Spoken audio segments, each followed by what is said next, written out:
أعوذ بالله من الشيطان الرجيم. بسم الله الرحمن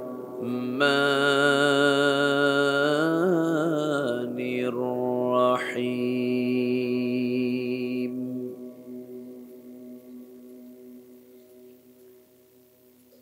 يا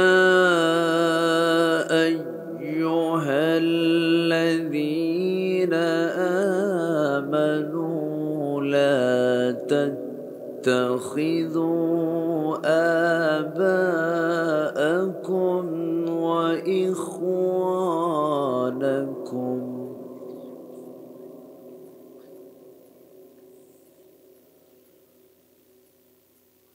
وإخوانكم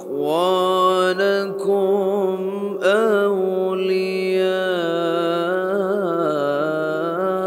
إن استحبوا الكفر على الإيمان،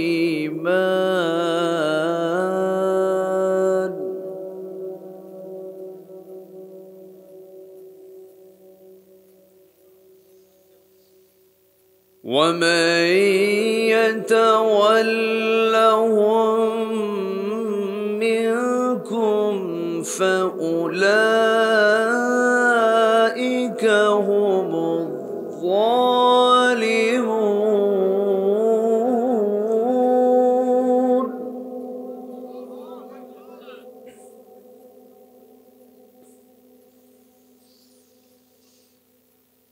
قل إن كان آباؤكم وأبناؤكم وإخوانكم وأزواجكم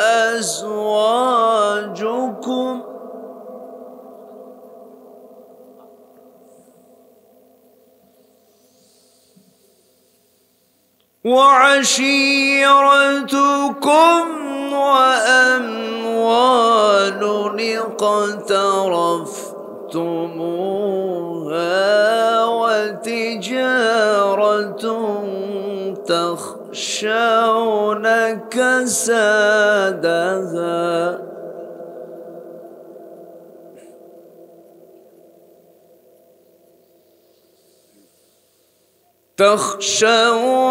كسادها ومساكن ترضونها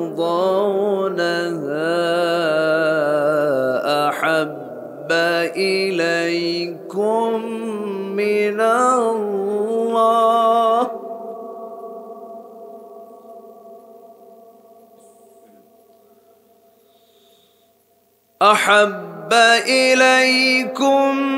من الله ورسوله وجهاد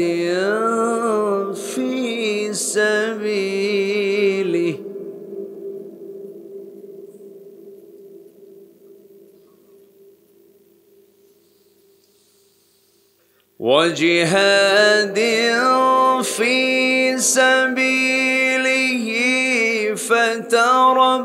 فتربصوا حتى يأتي الله بأمره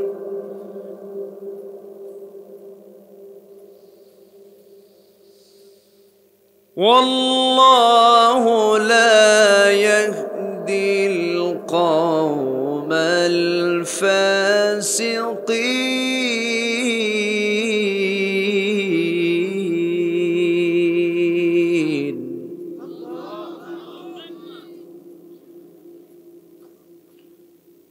الله أكبر. بسم الله الرحمن الرحيم.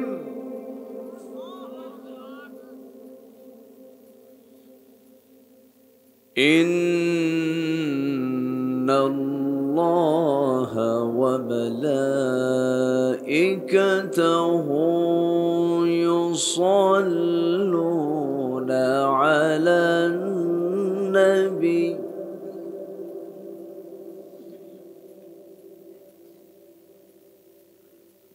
يا أيها الذين آمنوا صلوا عليه وسلموا تسليما اللهم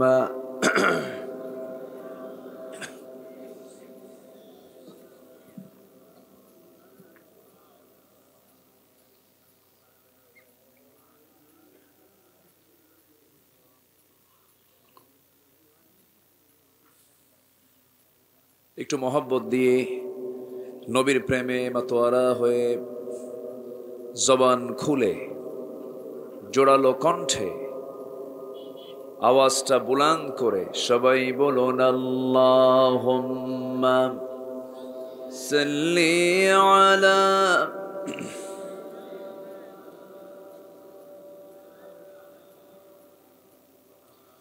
ওয়া আলা আলি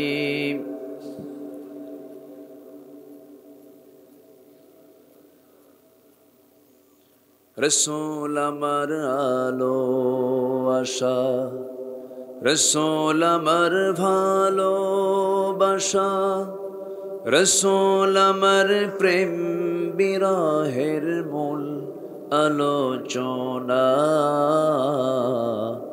রসূল আমার কাজে কর্মে অনুপ্রেরণা রসূল আমার ভালোবাসা আল্লাহুম্মা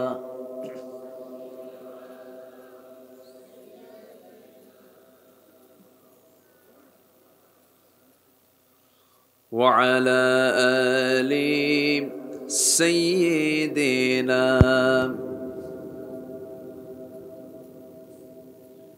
সবাই বলুন বালাগাল উলা বিকামালিহি কাশাফাত তুজা বিজামালিহি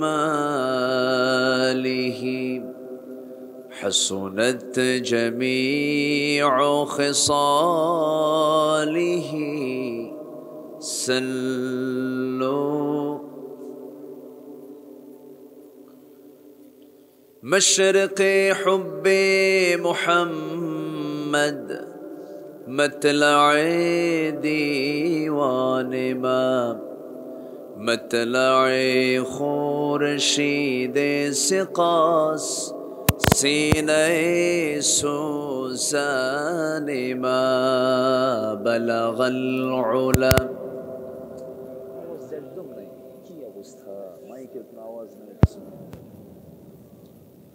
حسنت جميع خصاله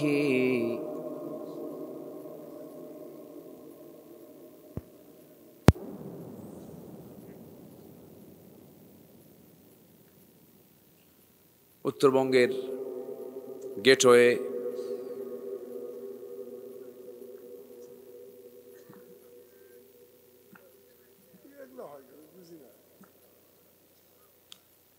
উত্তরবঙ্গের গেটওয়ে বগুড়া জেলার নন্দীগ্রাম উপজেলার পারঘাটা পারসন চিত যুব সমাজ মাহফিল ইন্তেজামিয়া কমিটি কর্তৃক আয়োজিত চতুর্থ বার্ষিকী তাফসীরুল কোরআন মাহফিল 2024 মহৎ আয়োজনের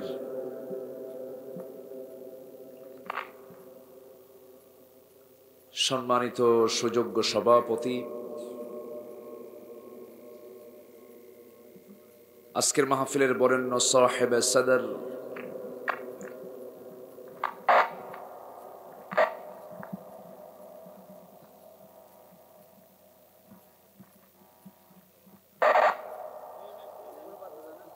সম্মানিত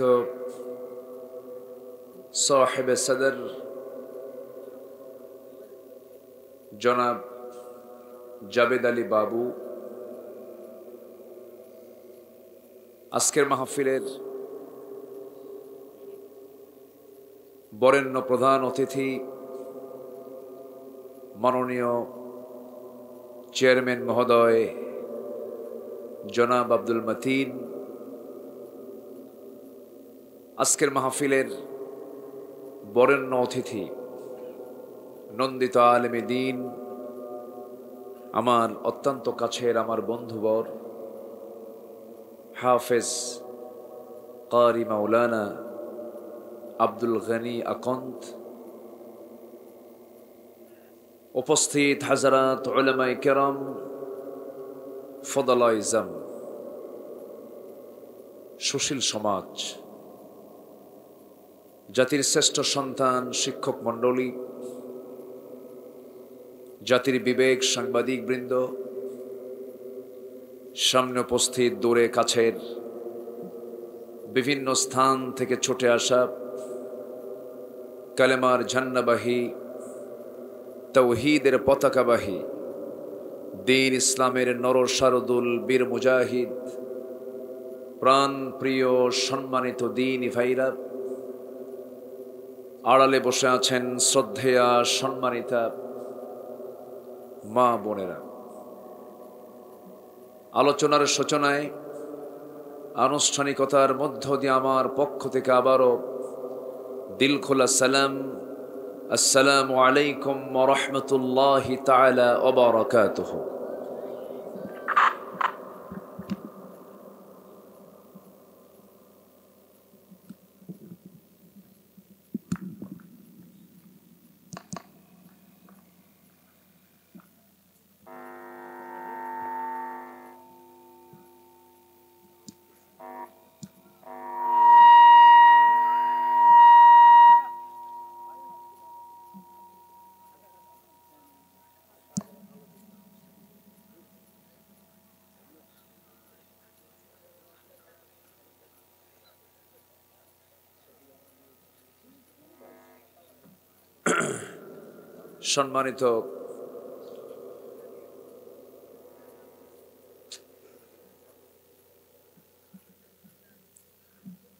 সম্মানিত হাজিরিন, জি সবাই কেমন আছেন? আমি খুব টেনশনে আছি, কারণ ফুটবল খুব ভালো খেলে কিন্তু ফুটবল ফাটা, ক্রিকেট খুব ভালো খেলে ব্যাট ভাঙ্গা, কিষান খুব শক্তিশালী কাশির ধার নাই। তাহলে বেকায়দা কায়দা না বেকায়দা? বেকায়দা। আমি খুব টেনশনে আছি এখন। আমি কোনো কিছু বলতেছি না, কারণ ধমক দিলে আরো নষ্ট হবে। একটু চেষ্টা করে, মেশিন তো হতেই পারে, একটু কম বেশি হতেই পারে। একটু চেষ্টা করেন যেন ইজ্জতের সাথে যেন আমরা পাঠটা করতে পারি, তাই না? যে আমরা এখানে এসেছি কোনো ব্যক্তির কথা শোনার জন্য নয়, মূলত কোনো ব্যক্তির টানে আপনারা আসেননি, এসেছেন মূলত হলো কোরআনের টানে। কোরআন যার ভিতরে থাকবে সে আলোকিত হবে। কোরআন দিয়ে যে বিচার করবে সে সঠিক বিচার করবে। কোরআন দিয়ে যে কথা বলবে সে সঠিক কথা বলবে। মহান রব্বুল আলামিনের অশেষ শুকরিয়া। এই প্রত্যন্ত অঞ্চল আমি বলবো ফজ্জিল আমিক মিন ফজ্জিল আমিক, কোরআন শরীফের একটা আয়াতের একটা অংশ। যদিও আমি হয়তো খুব আগে আসতে পারতাম, আবার ঘুরায় নিয়ে আসছে আমারে। ভাবলাম আমি কি আজকে মাহফিল পাবো? তো রাস্তার যে বেহাল দশা, পুলসিরাত ফেল। যাই হোক, শেষ পর্যন্ত আপনাদের এই চাঁদখানা মুখ আল্লাহ পাক আমাকে দেখার সুযোগ করে দিয়েছেন, বলছি আলহামদুলিল্লাহ। কিন্তু আমার বুঝে আসে না, স্মার্ট বাংলাদেশ, স্মার্ট তো থাকার কথা, স্মার্ট কই? রাস্তার যে বেহাল দশা দেখলাম, তাই না? সম্মানিত ভাইয়েরা, আসতে পেরেছি জান্নাতের বাগানে, বলছি আলহামদুলিল্লাহ। জোরে বলি আলহামদুলিল্লাহ। চিৎকার মেরে বলছি আল্লাহুম্মা ইন্নী আসআলুকা আল হুদা ওয়াত তুকা ওয়াল আফাফা ওয়াল গিনা। সবাই বলি আল্লাহুম্মা লাকা আসলামতু ওয়া বিকা আমানতু ওয়া আলাইকা তাওয়াক্কালতু ওয়া ইলাইকা আনাবতু ওয়া বিকা খাসামতু। আমরা আল্লাহ তাআলার শুকর আদায় করে নিলাম। সম্মানিত হাজিরিন, শেষ হতে যদি একটু দেরি হয় কষ্ট হবে? আমাকে সময় দেওয়া যাবে তো ইনশাআল্লাহ? আমি শুনেছি আজকে মাহফিল নাকি আশেপাশে আরো হচ্ছে, 5টা। তো গোটা দেশের সব বক্তা দেখে এই এলাকায় আসছে। তাহলে আজকে 5টা মাহফিল মানে তো বিশাল ব্যাপার। সব মাহফিলের একটা হক আছে না বলেন তো? আছে, ভাগাভাগি হয়ে গেছে। এরপরেও প্রচন্ড শীত চলছে, সূর্যের মুখ আমরা ভালো করে এখনো দেখতে পাচ্ছি না। প্রচন্ড ঠান্ডা অতিক্রম করে যারা আসছেন, এটা একটা বিশাল মুজাহাদা, বিশাল জিহাদ। বলি আলহামদুলিল্লাহ। জোরে বলি আলহামদুলিল্লাহ। আমি ভূমিকায় বেশি না যে সোজা আমি আলোচনার দিকে চলে যাচ্ছি। আমি যেখান থেকে তেলাওয়াত দিয়ে শুরু করেছি, এখানে আল্লাহ তাআলা কিছু বিষয় ক্লিয়ার করেছেন। এই জাগতিক জীবনে চলতে গেলে মায়া, দয়া, মোহাব্বত, ভালোবাসা, সম্মান, শ্রদ্ধা, স্নেহ এগুলো আসে কি আসে না? আসে। ধরুন যেদিন আপনার আব্বা মারা গেছে, ধরেন যেদিন মারা যাওয়ার দিনটা যে কষ্টটা আপনি অনুভব করবেন, 10 দিন পরে কি সেই কষ্ট অনুভব হবে? হবে না। আপনার চোখে পানি আসতেছে কেন? অবশ্যই এখানে একটা টান, মোহাব্বত, ভালোবাসা আছে না নাই? আছে।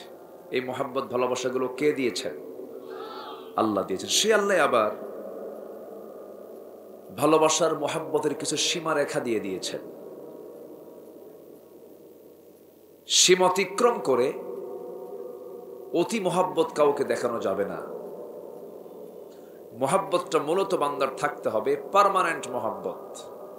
সে মোহাব্বতটা হতে হবে একমাত্র, কেবলমাত্র, শুধুমাত্র কার সাথে? আসতে বলবেন না, কার সাথে? আল্লাহর সাথে। আমি সূরা তাওবার 23 এবং 24 এই দুটি আয়াত তেলাওয়াত দিয়ে শুরু করেছি। দুটি আয়াতের পরিপূর্ণ একটি কমপ্লিট সংক্ষিপ্তাকারে একটা ধারণা আমি দিয়ে এখান থেকে বিদায় নিতে চাই। সবাই কি শেষ সময় পর্যন্ত আমাকে সময় দিবেন? দিবেন তো সময়? জোরে বলি ইনশাআল্লাহ। কেন বললাম জানেন? আগে উঠলে বলা লাগতো না, এখন ধীরে ধীরে রাতটা ভার হয়ে যাচ্ছে। কিন্তু যারা আল্লাহওয়ালা হয়, রাত যত গভীর হয় তাদের চোখ তত খুলতে থাকে। সুবহানাল্লাহ বলবেন না? আসুন সোজা আমরা আলোচনার দিকে চলে যাচ্ছি। কোরআন আল্লাহ তাআলা আমার আপনার জন্যই নাজিল করেছেন, এবং কোরআনটা নাজিল হয়েছে মরা মানুষের জন্য না জিন্দা মানুষের জন্য? ভালো করে বলবেন। মরা না জিন্দার জন্য? লিয়ুনযিরা মান কানা হাইয়া। জিন্দা লোকের জন্য কোরআন নাজিল হয়েছে। কিন্তু আমার দেশে সচরাচর কোরআন তেলাওয়াতটা বেশি হয় মরার আগে না মরার পরে? বলেন তো, বলেন, কোরআন তেলাওয়াতটা বেশি হয় কোন সময়? মরার আগে না মরার পরে? কারে শোনায়? মরা মানুষ শোনে? হ্যাঁ? আমার বন্ধুগণ, কোরআন তো জিন্দা লোকের জন্য নাজিল হয়েছে, মানুষের জন্য নাজিল হয়েছে। আল্লাহ রাব্বুল আলামিন সুন্দর করে বলছেন, হুদাল লিন্নাস ওয়া বাইয়িনাতিম মিনাল হুদা ওয়াল ফুরকান। কোরআন হলো বিশ্ব মানবতার জন্য হেদায়াত, সত্য মিথ্যার পার্থক্য সৃষ্টিকারী হিসেবে আল্লাহ রাব্বুল আলামিন কোরআনটা নাজিল করেছেন। আল্লাহ রাব্বুল আলামিন রাসূলকে এই কিতাব দিয়েছেন শুধু নামাজের জন্য নয়, আল্লাহ তাআলা এই কোরআনটা দিয়েছেন বিচার করার জন্য, সমাজ চালানোর জন্য, দেশ চালানোর জন্য। আমার নবী যে সুন্দর একটি রাষ্ট্র গঠন করেছিলেন, সে রাষ্ট্রের সংবিধানটার নাম কি ছিল বলেন তো? যে রাষ্ট্র গঠন করেছেন সেই সংবিধানের নামও ছিল কি? কোরআন। তিনি চালিয়েছেন কোন কিতাব দিয়ে? কোরআন দিয়ে। আমার ভাইরা, বিশ্বের সেরা মানুষ, জগতের শ্রেষ্ঠ মানুষ, মহামানব আমার নবীজির যখন জন্ম হলো এমন একটা সমাজে, যে সমাজের মানুষ এত নিষ্ঠুর ছিল, এত নিষ্ঠুর ছিল, জীবিত সন্তানকে তারা পুঁতে হত্যা করত। খুনকা বদলা খুন ছিল যাদের নিত্য নৈমিত্তিক ব্যাপার। একটা ভাঙ্গা মাটির পাতিলকে কেন্দ্র করে যুগের পর যুগ যুদ্ধ লেগে রাখতো যারা। শততা বিভক্ত জাতি ছিল, গোত্র গোত্র দ্বন্দ্ব ছিল। আমার বন্ধুগণ, সেই শততা বিভক্ত একটা জাতিকে একটা সুতার কাঠিতে আবদ্ধ করেছেন, কোনো জাদু মন্ত্র দিয়ে নয়, অন্য কোন দুনিয়ার কারো তন্ত্র মন্ত্র দিয়ে নয়, একমাত্র কেবলমাত্র একটা বিধান দিয়া, তার নাম হলো কোরআন। জোরে বলি সুবহানাল্লাহ। নবীজির নবুয়ত এসেছিল 40 বছরে। নবুয়ত আসার আগ পর্যন্ত আমার নবীজি 25 বছর যখন বয়স, হালফুল ফজল গঠন করেছিলেন। সেই সময় সমাজকে ভালো করার জন্য চেষ্টা করেছেন, বহু সাধনা করেছেন। সকল প্রচেষ্টা ব্যর্থ হয়ে গেছে, পারেন নাই। কিন্তু ওহি যখন নাজিল হলো, কোরআন যখন নাজিল হলো, জাবেলে নূর থেকে যখন কোরআন নামক নূরটা যখন নিয়ে যখন সমাজে আলোটা ছড়িয়ে দিলেন, সেদিন থেকে আমার নবী ব্যর্থ না সফল? বলেন, ব্যর্থ না সফল? সফল। নবীজির সফলতার মূল কারণ, নবীজির বিজয়ের মূল কারণ কি বলেন? একটু জোরে বলবেন, তার মূল কারণ কি বলেন? কোরআন। সেই কিতাব কি এখনো নাই? আসতে বলবেন না, আছে না নাই? না একটু চেঞ্জ হয়েছে? বলেন, চেঞ্জ হয়েছে?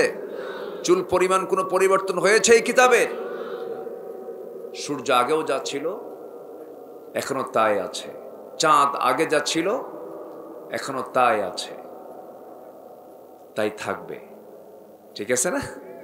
এই সূর্য কিয়ামত পর্যন্ত থাকবে। তবে একদিন থাকবে না, যেদিন কিয়ামত শুরু হয়ে যাবে, তখন সূরা শামস, সূরা কুফিরাত, ইদা শামসু কুফিরাত, সূর্য সংকুচিত হয়ে যাবে, আকাশ ফেটে ফেটে যাবে, জমিন কম্পমান শুরু হয়ে যাবে। এমন একটা দিন সবার সামনে আছে না নাই? আসতে বলবেন না, আছে না নাই? কিয়ামতকে বোঝার জন্য সূরা কিয়ামাহ পড়া দরকার। হাসরকে চেনার জন্য সূরা হাসর পড়া দরকার। কিয়ামতের দৃশ্য দেখার জন্য সূরা জিলজাল পড়া দরকার, সূরা তাকবীর পড়া দরকার, ইনফিতার পড়া দরকার। সম্মানিত ভাইয়েরা, সম্মানিত বন্ধুগণ, আমার নবীজি এত মহামানব, যার জীবনে একটা মিথ্যা কথা নাই, তিনি যদি কোরআন ছাড়া সফল না হন, আমি আপনি কোরআন ছাড়া সফল হব? আসতে বলবেন, সফল হব? হব না। আজকের সমাজেও কোরআন ছাড়া চলার লোক আছে না নাই? কোরআন দিয়ে শুধু নামাজ পড়বে, সমাজ চালাবে না, আছে না? কোরআন দিয়ে নামাজ পড়ো, সমাজ কেন গড়ো না, কোরআন দিয়ে নামাজ পড়ো, সমাজ কেন গড়ো না। ও নামাজি, কোরআন দিয়ে নামাজ পড়ো, সমাজ কেন গড়ো না। যারা কোরআন দিয়ে নামাজে বিশ্বাসী কিন্তু কোরআন দিয়ে সমাজ গড়তে বিশ্বাসী নয়, তারা ভণ্ড প্রতারক।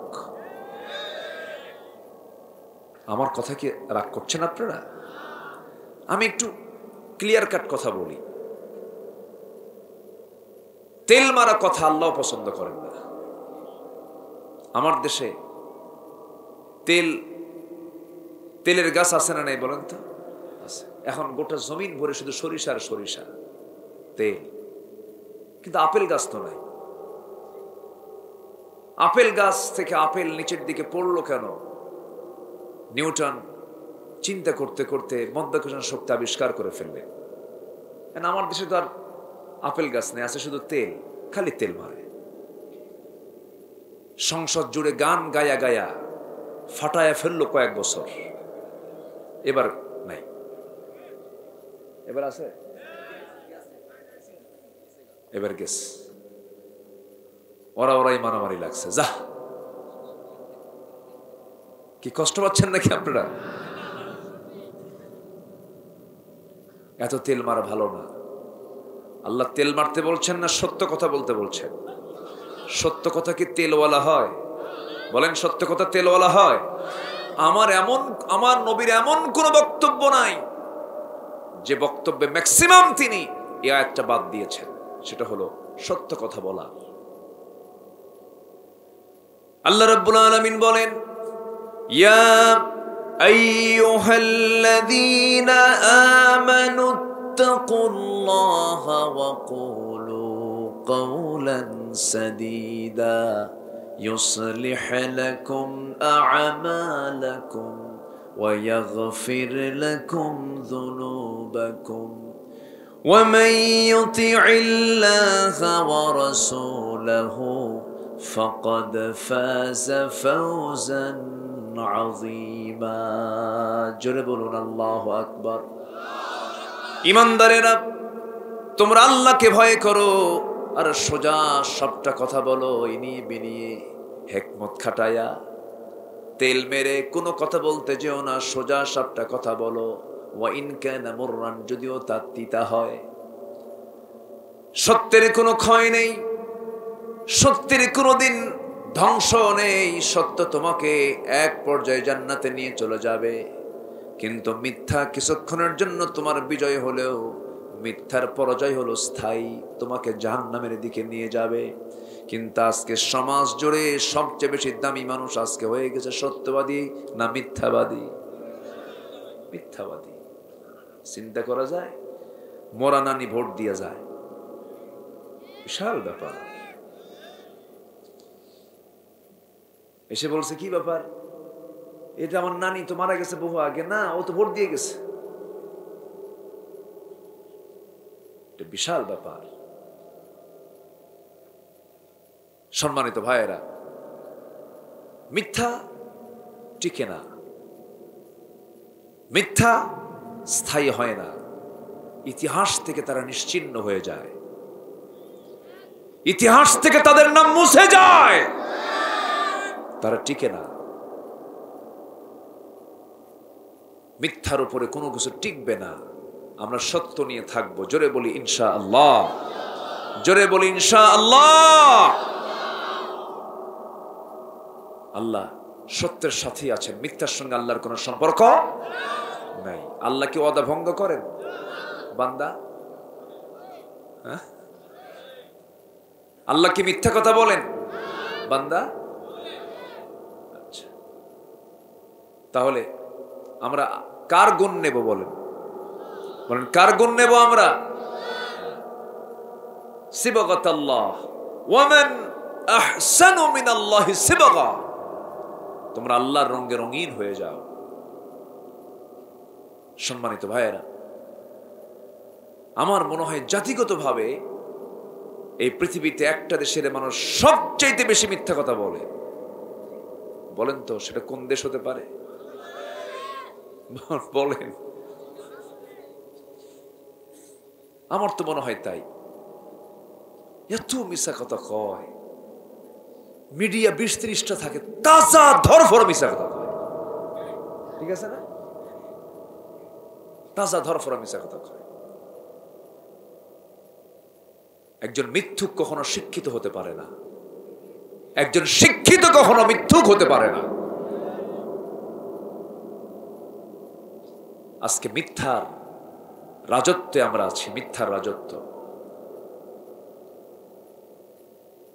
সম্মানিত ভাইয়েরা, মন খারাপ করা যাবে না। মন খারাপ করতেছেন নাকি আপনারা? আমরা সত্য চাই। আমরা কি চাই বলেন? সত্য চাই। সত্যের সঙ্গে আমরা থাকবো। জোরে বলি ইনশাআল্লাহ। অনেক কথা আছে। সূরা তওবা যখন ধরছে, আজকে আমরা এখানে তওবা করে যাব।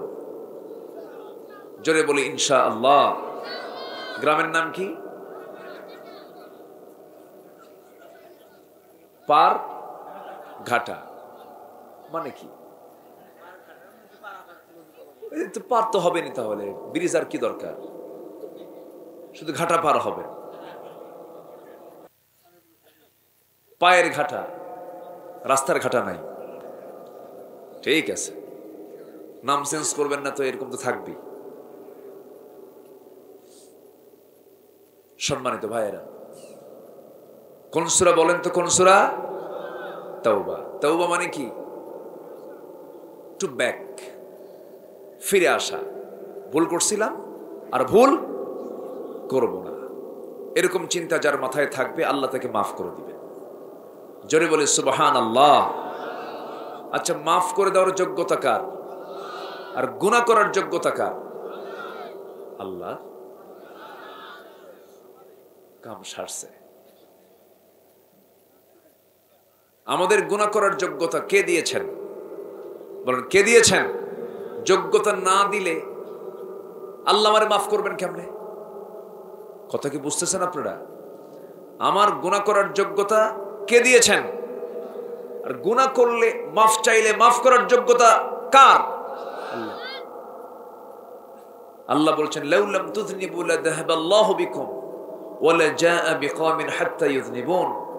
তুমি যদি গুনাহ না করো, তোমাকে আমি দুনিয়া থেকে মিটিয়ে দিয়ে বের করে এমন কিছু বান্দা পাঠাবো যারা গুনাহ করবে, আমার কাছে মাফ চাবে, আমি তাকে মাফ করে দেব। তাহলে আজকের থেকে গুনাহ শুরু হোক। হ্যাঁ, ইনকা করা যাবি না বারে, না? কি সুন্দর করে ইনকা করা যাবি না, না? এরকম করা যাবে না। পরিকল্পিত কোনো গুনাহ একজন ইমানদার করতে পারে না। হঠাৎ করে কোনো গুনাহ হয়ে গেছে, সঙ্গে সঙ্গে অনুতপ্ত হৃদয়ে চোখের পানি ফেলে চাইবো আমরা কার কাছে? আল্লাহর কাছে। একটু কান লাগান, মনোযোগ দিয়ে আমরা কথাগুলো শুনি। আল্লাহ ইমানদারকে ডাক দিচ্ছেন।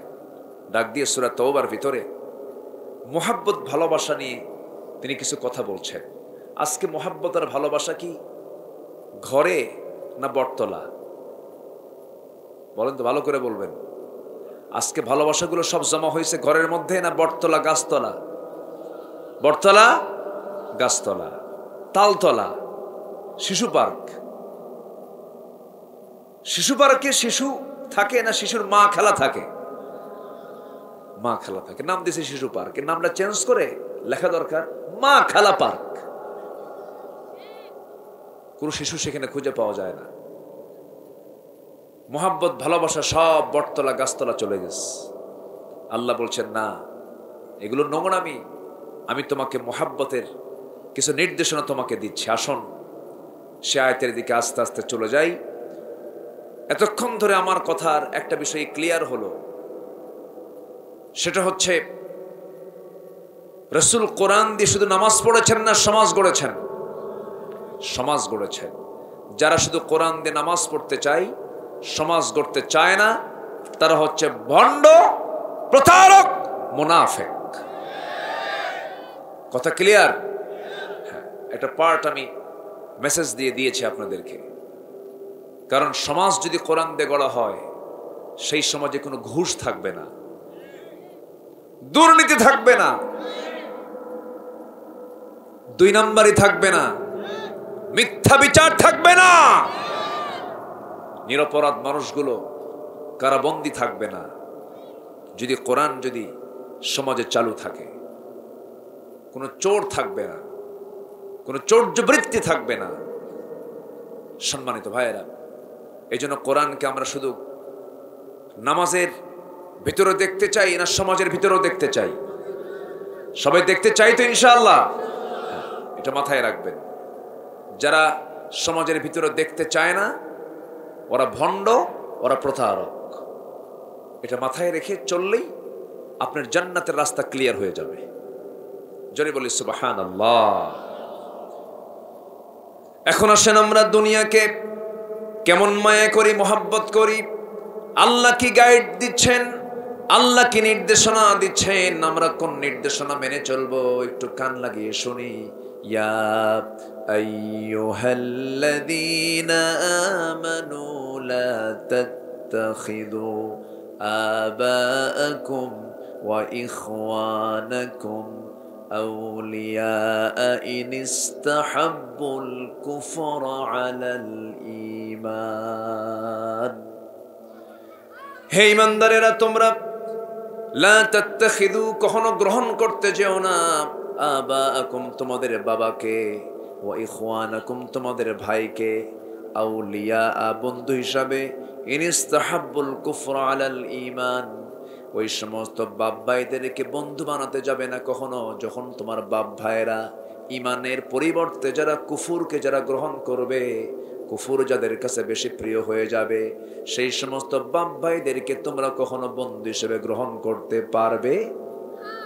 আসতে বলবেন না, পারবে? পারবে না। বাপ ভাই যদি বন্ধু না হয় কুফুরির কারণে, ইমানের পরিবর্তে যারা কুফুরকে গ্রহণ করবে, সেই সময় বাপ ভাই যদি বন্ধু না হতে পারে, অন্য কেউ কি বন্ধু হতে পারে না? কি বলেন? অন্য কেউ তো বন্ধু হতে পারে না। আমার বন্ধুগণ, আমার দেশে এমনও পরিবার আছে, একই বাবার 4 ছেলে, 4টা ছেলে 4 দল করে। যত দল দেশে আছে সব দলগুলোর মূল দলগুলো 4 ভাই করে। যে সরকার ক্ষমতায় আসে, যে ভাইয়ের দল ক্ষমতায় আসে, সেই ভাইটাকে বাকি 3 ভাই এসে বলে, ভাই 5 বছর তুই আমাদের চালা, এরপরে আমরা যখন ক্ষমতায় আসবো আমরা তোদের চালাবো। কি সুন্দর, তাই না? আছে কিনা? আসতে বলে, এরকম আছে না নাই বলেন তো? ওরা ঠিকই আছে, ওদের তালমাল ঠিক রেখে চলে। কিন্তু আল্লাহ বলছেন, বান্দারে না না, তোর বাপও যদি কুফুরকে গ্রহণ করে নেয়, তোর ভাইও যদি কুফুরকে গ্রহণ করে নেয়, তাদেরকে তুমি বন্ধু বানাতে পারবে না। নূহ আলাইহিস সালাতু ওয়াস সালাম, আল্লাহর পয়গম্বর, তার ছেলে কেনান ঈমানদার না কাফের? বলেন, ঈমান ছিল? ঈমান ছিল না। নূহ আলাইহিস সালাতু ওয়াস সালাম যখন বললেন, ও আমার কলিজার টুকরা সন্তান রে, বড় একটা মুসিবত সামনে আসবে, বন্যা শুরু হয়ে যাবে, প্লাবন শুরু হয়ে যাবে, দিনের দিকে চলে আয়, আমার দিকে চলে আয়। সন্তান বলল, না না, যাব না। আল্লাহ বলছেন, ইন্নাহু লাইসা মিন আহলিক, হে নূহ, তোমার সন্তানকে তুমি কখনো তোমার পরিবারভুক্ত মনে করতে পারবে না, কারণ তার মধ্যে ঈমান নাই। আমার বন্ধুগণ, ঈমান আছে, সম্পর্ক আছে। ঈমান নাই, সে যে কেউ হোক না কেন, তার সঙ্গে আমার সম্পর্ক হতে পারে? আসতে বলবেন না, পারে? পারে না। আমার ভাইরা, সাহাবে কেরাম কি পরিমাণ তারা ঈমানের দিকে কতটুকু যত্নবান ছিলেন, কতটুকু সতর্ক ছিলেন, ইতিহাস থেকে কিছু কথা বললে বিষয়গুলো ক্লিয়ার হয়ে যাবে। আমার ভাইরা, আমি বাপকে অপমান করতে হবে এটা আমি বলছি না। বাপ যদি কাফের হয়, ব্যক্তিগতভাবে সন্তান বা সেই বাবার সঙ্গে খারাপ আচরণ করতে পারবে না, কিন্তু এই বাপটা কখনো আন্তরিক হিসেবে তাকে মেনে নেওয়া যাবে না, গ্রহণ করা যাবে না। কারণ ঈমানকে জলাঞ্জলি দিয়ে কোনো বান্দা কোনো কাজ করতে পারবে না।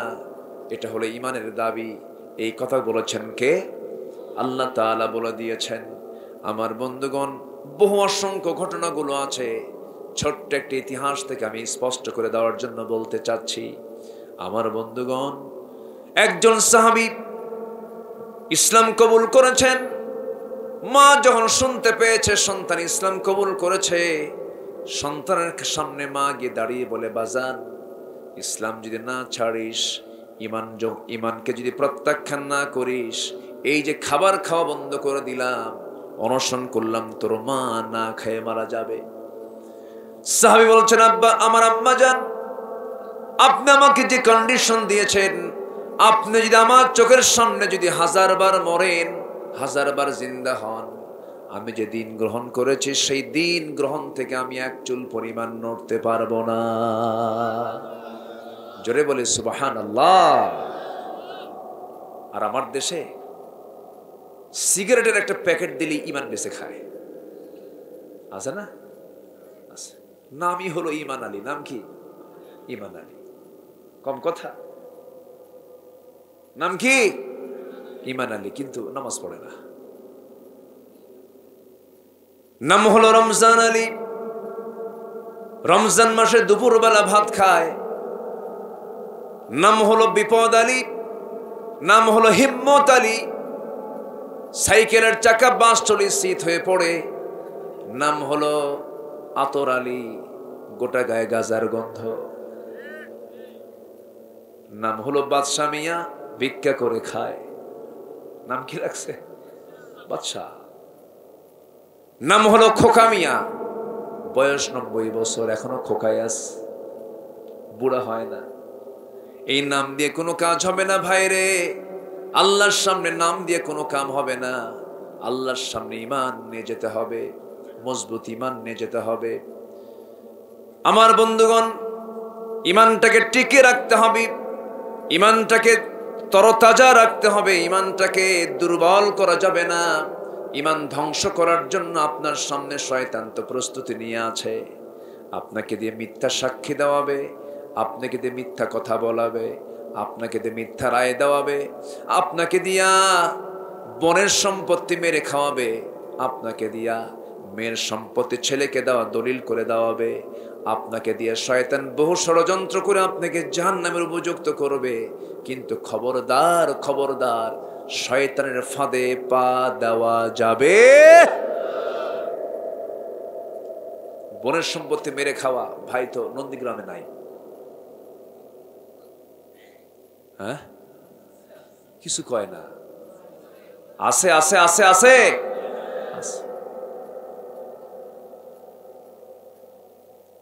নিজের মেয়ের সম্পদ ছেলেদেরকে লিখে দিয়ে হাজি মারা যায়।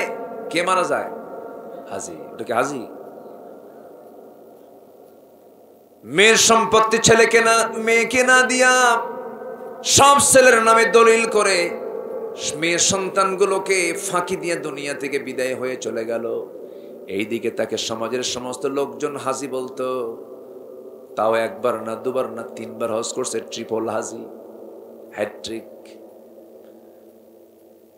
বিশাল বড় মুখে দাড়ি, মাথায় টুপি, জুব্বা পরনেওয়ালা, হাতের মধ্যে তসবিহ নিয়েই থাকে। বাপটা মারা গেছে 1 যুগ আগে, কিন্তু বনের সম্পত্তি সে বুঝে দেয় না। 1 যুগ ধরে বনের জায়গার জমির ধানগুলো সব লাগায় লাগায় সেই জমির ধানগুলো নিজের গোলায় ভরায়, ওইদিকে হজে যায়। আমার বন্ধুগণ, এই যে বনের সম্পত্তি আপনি 12 বছরের জবরদখল করে আপনি যে খেলেন, এটার জবাব কে নিবেন বলেন? আসতে বলবেন না, কে নিবেন? আল্লাহ নিবেন। বোনকে দেয় না, বোনকে ঠকায় দেয়। আবার বোনকে মাঝে মাঝে দাওয়াত দেয়, টেকনিক কইরে দাওয়াত দিয়া বোনের পাশে বসে বোনকে ফাঁকি দিয়ে কথা বলে, বোন শোনো একটা কথা বলি, অংশ নিলে কিন্তু ধ্বংস হয়। দেখছেন কি ওয়াজটা দিল? আসে না এরকম? আসে না? আসে না? আসতে বলেন, আসে না? নাই? আচ্ছা, অংশ নিলে ধ্বংস হয়।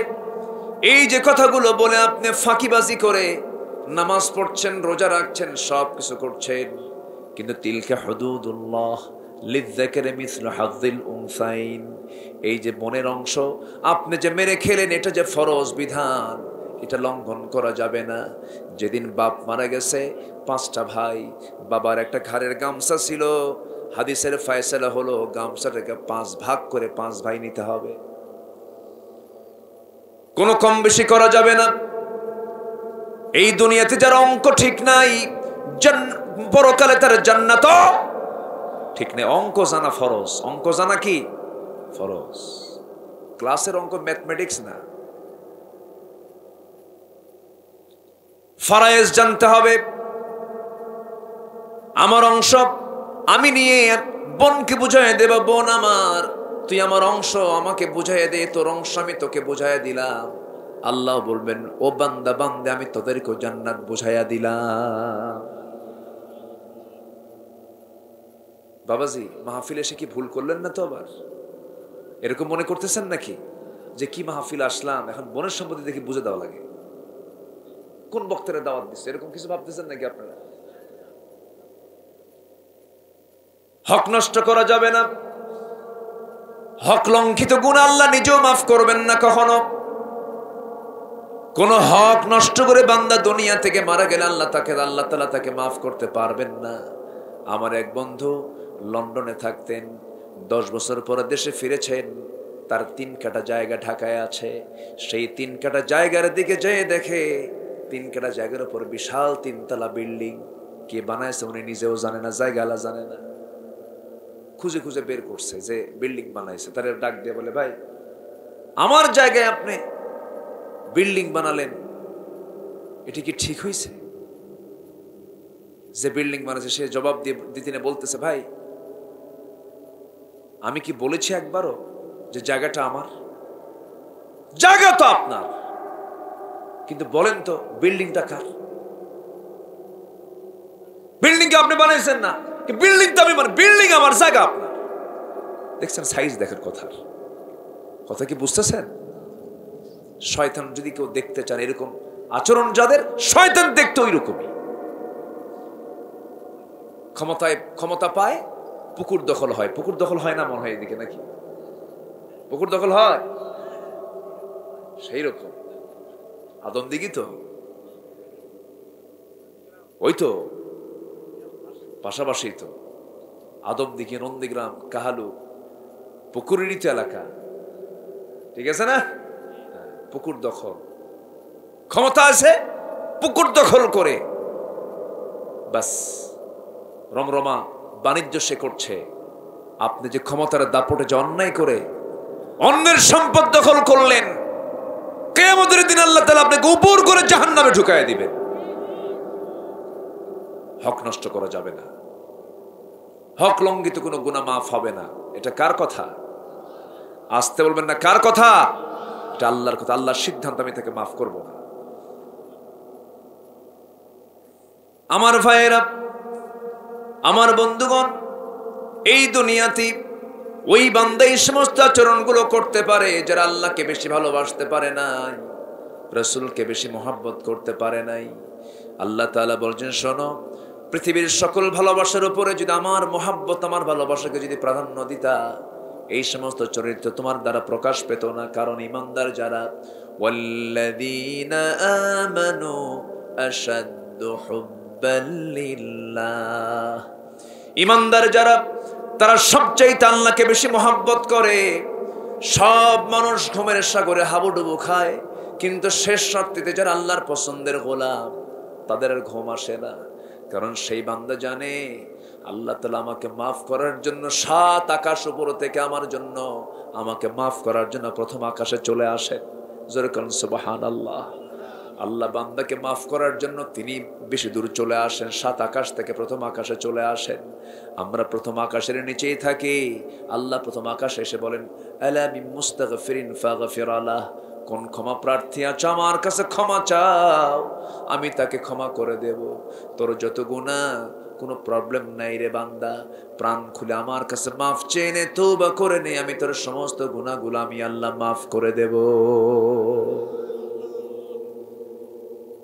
আমার ভাইয়েরা, আল্লাহ বলছেন, বান্দা আমি তো কি স্পেশাল কিছু কাজের জন্য আরশ আজিমের মেহমান বানাবো? আল্লাহু আকবার। আমি আল্লাহ তাআলা আরশ আজিমের ছায়ায় তোকে জায়গা দিয়ে দেব।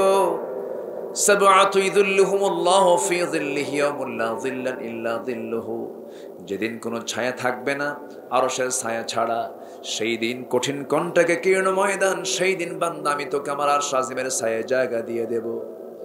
যাচ্ছেন চলে? বসেন, হ্যাঁ বসেন। আমি কি দোয়া করে দেব নাকি? আলোচনা চালাবো? কোনো আপত্তি নাই তো? এত সুন্দর মানুষ আপনারা, কি মনোযোগ দিয়ে বসে আছেন। আমি এমন শ্রোতা খুব কম পাই। একটা লোক আমি লক্ষ্য করেছি, এটা আল্লাহ তুমি উত্তম জাযা দিয়ে দাও, জোরে বলি আল্লাহুম্মা আমিন। একটা লোকের কোনো নড়াচড়া নেই। এটা একটি মানে ব্যতিক্রম মনে হলো আমার কাছে। অনেক জায়গায় শ্রোতা পেয়েছি টাকি মাছের মতো, খালি নড়ে। টাকি মাছ চিনেন তো? মানে ওজন করার জন্য যদি খালি কোথাও তুলে যদি আধা মিনিট একটু দেরি করবেন, একটাও থাকবে না। কিছু শ্রোতা আছে আমার দেশে এরকম।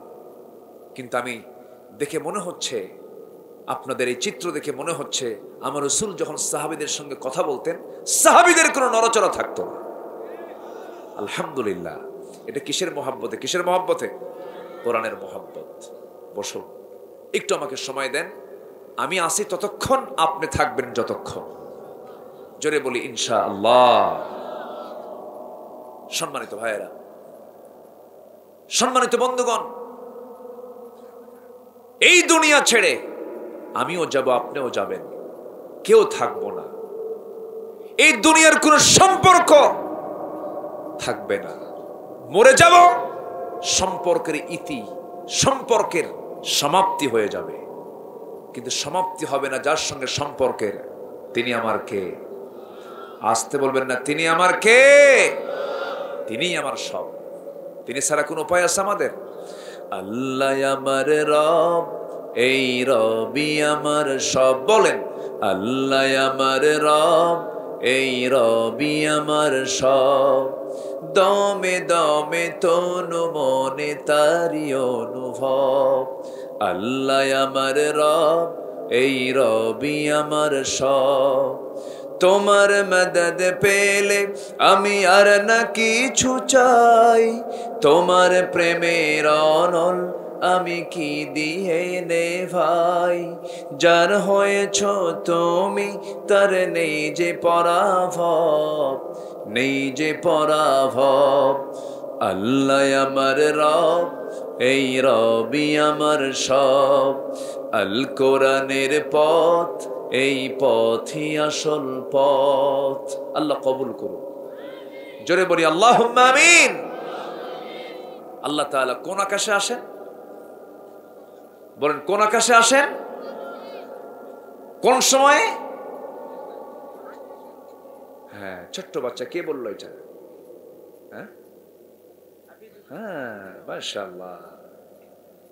ছোট্ট একটা বাচ্চা, একদম বুড়া চাচা। দেখে কিছু কিছু বাচ্চা আছে, যদিও বয়স 7 বছর, কিন্তু মনে হয় 70 বছর। এরকম কিছু ট্যাটন মার্কা আছে না? আছে। আমার নবীজির একটা নাতি ছিল, হুসাইন নাম তার। রাসূলকে আটকে দিতেন মাঝে মাঝে। সুবহানাল্লাহ বলবেন না? খুব মেধা থাকে এরকম, বোঝা যায় এটা বড় হলে কিছু একটা হবে। এটা ছোটতেই এটার লক্ষণ কিছু পাওয়া যায়। সম্মানিত ভাইয়েরা, প্রথম আকাশে আল্লাহ এসে বলেন, আমি তোকে মাফ করার জন্য আসছি বান্দা, ওঠ সেজদা দে, আমি তোকে মাফ করবো। জোরে বলেন সুবহানাল্লাহ। আমাকে নিয়ে পেরেশানি সবচেয়ে বেশি কার? আসতে বলবেন না কার? আমাকে সবচেয়ে বেশি ভালোবাসেন তিনি আমার কে? পৃথিবীর সব ভালোবাসায় স্বার্থ আছে না নাই? আমাকে ভালোবাসে, স্বার্থ আছে। ছেলে আমাকে ভালোবাসে, স্বার্থ আছে। কিন্তু আল্লাহ যে আমাকে ভালোবাসেন, কোন স্বার্থ আছে? আসতে কয়, কোন স্বার্থ আছে? কোন স্বার্থ আছে? তাহলে তো তার দিকে যাওয়া উচিত, তার দিকেই তো ঘুরে দাঁড়ানো উচিত। আমরা কোন মায়ের জালে যাই? এমনও সন্তান আছে সম্পত্তির লোভে বাবার গলায় ছুরি মারে, আছে না নাই? কি লাভ? কোনো লাভ নাই। হ্যাঁ, কি কইল? ও বাবার সম্পত্তি নেবে। হ্যাঁ, সেদিন কোথায় যেন মাহফিল, চেয়ারম্যান পাশে বসা, ফোন আসছে, হুজুর থাকতে পারলাম না। কেন? ওয়াজের ফলাফল কি? ওয়াজের ফলাফল কি? ছেলে মাকে জবাই করছে। চিন্তা করেন কি সমাজ আজকে আমরা উপহার দিতে পেরেছি। আচ্ছা বলেন তো, মা বড় না বউ বড়? ভালো করে রাখো না যে বসে আছে কিন্তু পাশে। মা বড় না বউ বড়? ওই যে মাহফিলে এসে আওয়াজ দিবেন, বাড়িতে গেলে শীত হয়ে পড়ে থাকবেন। আমরা যাকে যেখানে রাখা দরকার তাকে সেখানে রাখতে পারিনি। আপনার স্ত্রী আপনার মাকে ধমক দেওয়ার সাহস পাবে কেন? কি আসতে কোন কেন? ঠিক কিনা? সাহস কেন পাবে? তবে হ্যাঁ, মা যদি বলে বাজান তোর বউটা ভালো না, তালাক দে, শোনা যাবে না, শোনা যাবে না, এটাও ঠিক। মাকে বোঝাতে হবে একভাবে, বউকে বোঝাতে হবে আরেকভাবে, ম্যানেজ করতে হবে। কিন্তু কোন ক্রমেই মাকে আঘাত দিয়ে কথা বলার কোন অধিকার সন্তানের, আসতে বলবে না, সন্তানের। এখন বলেন, মা বড় না বউ বড়? আওয়াজ কম হয়ে গেছে, চুপচাপ।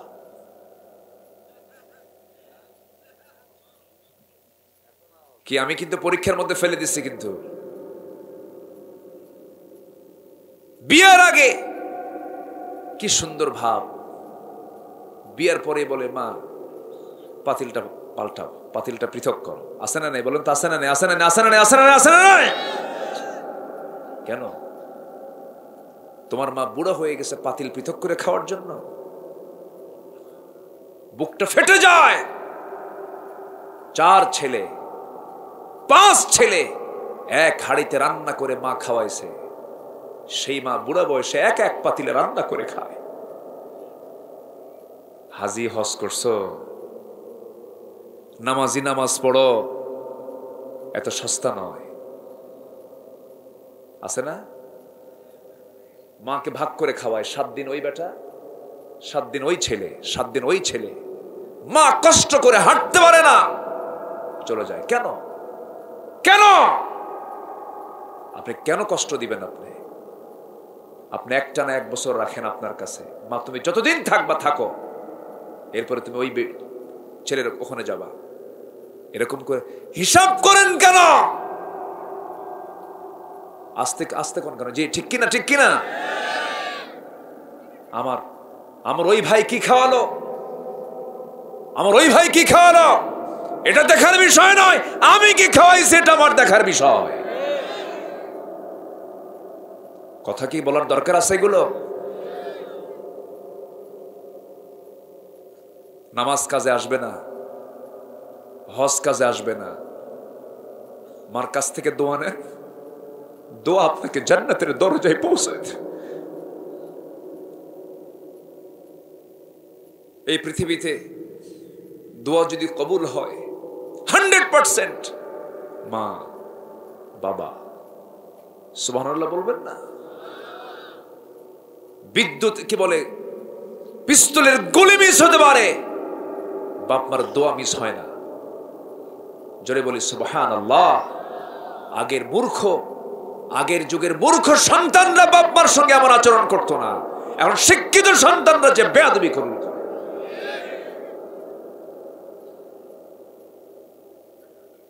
আজকের সামাজিক অবস্থাগুলো কি দেখেন? ভাবছেন ওই ডিওএইচএস বাড়িধারা গুলশান ধানমন্ডির সুখ? কোথাও সুখ নাই। ওই বড় বড় ধনীর বাড়ির বুড়া বাপরা ওই বাড়িতে, সন্তানের বাড়িতে থাকতে পারে না। ওদেরকে বৃদ্ধাশ্রমে রেখে আসে। বৃদ্ধাশ্রমে বাপ মাকে রেখে কোনো সন্তান সুখী হবে না, সুখী হবে না, সুখী হবে না। কষ্ট হচ্ছে আপনাদের? কথাগুলো বলতে কষ্ট হচ্ছে না তো আপনাদের? আমার ভাইয়েরা, মা তো এমন একটা সম্পদ, বাবা তো এমন একটা সম্পদ। রাসূল বলেন, ও আমার সাহাবীরা, আমার মাকে আমি 5 বছর পর্যন্ত পেয়েছিলাম, দুধ আমার কিসমতে জোটে নাই, আমি দুধ খেতে পারি নাই। জন্মের মাত্র 3 দিন পর আমাকে বনু সাদে নিয়ে গেল হালিমাতুস সাদিয়ার বাড়িতে। 5টা বছর থাকলাম, তার দুধ আমি খেয়েছি। হাদিসে আসছে, আমার নবীজি ছোট্টবেলায় থেকে সম্মতার দিকে লক্ষ্য রেখেছেন। সিরাত গ্রন্থে এসেছে, আমার নবীজি মা হালিমার ঘরে যখন তিনি চলে গেলেন, তার এক দুধ ভাই ছিল। সেই দুধ ভাইয়ের জন্য তিনি বাম স্তনের দুধ রেখে দিতেন, আর তিনি সবসময় ডান স্তনের দুধটা পান করতেন। মা হালিমা বলেন, আমি মুহাম্মদকে, শিশু মুহাম্মদকে বারবার অনেকবার চেষ্টা করে বাম স্তনের দুধ খাওয়াতে চেয়েছি, কিন্তু একটা বারের জন্য মুহাম্মদ কখনো বাম স্তনের দুধ পান করে নাই। ওই বনু সাদে মা হালিমার ঘরে তিনি থেকেছেন দীর্ঘদিন পর। নবুয়ত প্রাপ্তির পরে আমার নবীর সঙ্গেই মা হালিমাতুস সাদিয়া একদিন দেখা করার জন্য আসছেন। আমার নবীজি করলেন কি, নিজের গায়ের চাদরটা আস্তে করে বিছায়া দিয়ে বললেন, মা আপনি বসেন। সাহাবীরা চিনতে পারে নাই, বললেন, ইয়া রাসূলুল্লাহ, চিনলাম না মহিলাকে যার জন্য বিশ্ব নবী তার গায়ের চাদর বিছায়া দেয়। বললেন, শোনো, মার খেদমত আমার কিসমতে জোটে নাই। মা আমার জন্মের পরপরই দুনিয়া থেকে বিদায় নিয়েছেন। জন্মের পূর্বে আমার বাপ দুনিয়া থেকে বিদায় নিয়েছেন। যেই মা হালিমার দুধ খেয়ে খেয়ে আমি মুহাম্মদ আজকে আল্লাহর পয়গম্বর হয়েছি, তিনি হচ্ছেন আমার দুধ মা হালিমা। জোরে কোন সুবহানাল্লাহ। নবীজি যে কোনো বিষয়ে বিচার করতেন, কিন্তু মার বিষয় না, বাবার বিষয় না। যখন কেউ আসতো, রাসূল বলতেন, না, কোনো বিচার নাই। বাপ মার কোনো বিচার সন্তান চাইতে পারে না। বাপ মার কোনো বিচার নিয়ে সন্তান কখনো কাউকে বলতে পারে না। ওয়াইন আমারাকা, এমনকি তোমার পিতামাতা যদি তোমাকে ঘাড় ধাক্কা দিয়ে ঘর থেকে বের করে দেয়, তাও কথা বলতে পারবে না। কথা ক্লিয়ার? যদি উনি জুলুম করেন, জুলুমের শাস্তি আল্লাহ আপনার আব্বাকে দিবেন, আপনি কিছু বলতে পারবেন না। কি কথা বোঝা যায়? কথা বোঝা যায়? আজকে সমাজ কোথায় চলে গেছে? কথাগুলো একটু মিলায় নেন, কাজে লাগবে। জান্নাত কোথাও নাই, জান্নাত আপনার মার পায়ের নিচে। সুবহানাল্লাহ বলেন। কোন পীরের দরবারে জান্নাত নাই, মার আপনার জান্নাত আপনার মার পায়ের নিচে আছে। বাড়িতে খোঁজেন, মা খোঁজেন, জান্নাত পেয়ে যাবেন। আল্লাহু আকবার বলি। মারে কিছু দেয় না, ফলমূল কিনে দেয় না, সামনে একটা মাজার পাইলেই কসকসা 100 টাকার নোট দিয়ে আসে। এই মানুষ মরে গেলে কি ওর টাকার দরকার? মরা মানুষের টাকার দরকার না তাজা মানুষের টাকার দরকার? দিয়ে আসলো কারে? মরা মানুষকে। ও কি গাঁজা খাবে তুইলা? এগুলো ভুল। 1 নম্বর ভালোবাসা কার? জোরে 1 নম্বর মোহাব্বত কার? নাম্বার 2 মোহাব্বত হচ্ছে মুহাম্মদ সাল্লাল্লাহু। নাম্বার 3 হচ্ছে দ্বীনি ভালোবাসা। কি ভালোবাসা বলেন? দ্বীনি ভালোবাসা। আমাদের ভালোবাসার জন কারা কারা হবে? মুহাব্বত আমরা কাদেরকে করব, আল্লাহ রাব্বুল আলামিন তাও জানিয়ে দিয়েছেন। সূরা মায়েদার 55 নম্বর আয়াতে বলেন, ইন্নামা ওয়ালিয়্যুকুমুল্লাহু ওয়া রাসূলুহু ওয়াল্লাযীনা আমানুল্লাযীনা ইউকিমুনাস সালাহ ওয়া ইউতুনাস যাকাতা ওয়া হুম রাকিউন। জোরে বলুন আল্লাহু আকবার। তোমাদের বন্ধু হবে 1 নম্বর আল্লাহ, নাম্বার 2 রাসূল, নাম্বার 3 তোমাদের মধ্যে যারা ঈমানদার তারা হবে বন্ধু। বাপও তোমার অন্তরঙ্গ হতে পারবে না তখন যখন তার মধ্যে ঈমান থাকবে না। বাপ হিসাবে মানবিক আচরণ করতে পারো, ঈমান নাই, সে বাপ তোমার কাছে প্রাধান্য না পেয়ে ঈমানদার প্রাধান্য পাবে, ঠিক কি না? ঈমানদার পাবে। বাবা যদি তোমাকে আল্লাহর বিরুদ্ধে কথা বলতে বলে, সেই সময় তুমি তার আনুগত্য করতে পারবে না, তার হুকুমটা মানতে পারবে না। এখন আমি একটা লেভেলে চলে যাচ্ছি, একটু মনোযোগ দিয়ে শুনবেন। একজন সাহাবী বদর যুদ্ধে চলে গেছেন। কোন যুদ্ধে বলেন? বদর যুদ্ধ। শুধু হক বাতিলের যুদ্ধ, ঠিক আছে। বদর যুদ্ধ হলো ভাই ভাইয়ের যুদ্ধ। কি কি কি বলেন? কি? বাপ বেটা যুদ্ধ, ভাই ভাই যুদ্ধ, জামাই শ্বশুর যুদ্ধ, আত্মীয় আত্মীয় যুদ্ধ, বংশ বংশ যুদ্ধ, একই বংশের মধ্যে যুদ্ধ, গোত্র গোত্র যুদ্ধ। বদর যুদ্ধের দিন সকালবেলা আমার রাসূল বলছেন, সাহাবীরা যুদ্ধে তো যাচ্ছ, কিন্তু তোমরা কি জানো, তোমরা কেউ তোমার বাপকে দেখবে, কেউ তোমরা তার ভাইকে দেখবে, কেউ তোমরা কারো আত্মীয়কে দেখবে, কেউ কারো ছেলেকে দেখবে, কেউ কারো জামাইকে দেখবে। যুদ্ধ করতে পারবা তো? কি চিন্তার বিষয় না বলেন তো? চিন্তার বিষয়। আমার নবীজি এমন জাতীয় কথা বলার সঙ্গে সঙ্গে সাহাবীরা বললেন, ইয়া রাসূলুল্লাহ, ঈমান এনেছি কাউকে দেখানোর জন্য নয়, ঈমান এনেছি আল্লাহর জন্য। হুজুর, বউকে রেখে এসেছি মক্কায়, সন্তানকে রেখে এসেছি মক্কায়, আমার আত্মীয় স্বজনকে রেখে এসেছি মক্কায়, কেউ আমার প্রিয় নয়, একমাত্র আল্লাহ এবং আপনি আমার প্রিয়। সাহাবে কেরামকে নিয়ে চলে গেলেন এমন একটা যুদ্ধের ময়দান, যে যুদ্ধের ময়দানে সাহাবেরা গিয়ে কেউ কারোর বাপকে দেখলেন, কেউ কারো ছেলেকে দেখলেন। একজন সাহাবী, তার নাম হচ্ছে উবাইদ ইবনুল জাররাহ রাদিয়াল্লাহু তাআলা আনহু। উবাইদ ইবনুল জাররাহ রাদিয়াল্লাহু তাআলা আনহু যুদ্ধের ময়দানে তরবারি নিয়ে সামনে দাঁড়ায় আছেন। জন্মদানকারী পিতা তার সামনে দাঁড়ানো, মায়া দয়া কাজ করলো। ভাবলেন, আহারে, আব্বার কোলে বড় হয়েছে, আব্বাকে মারবো কেমনে? না, মারবো না।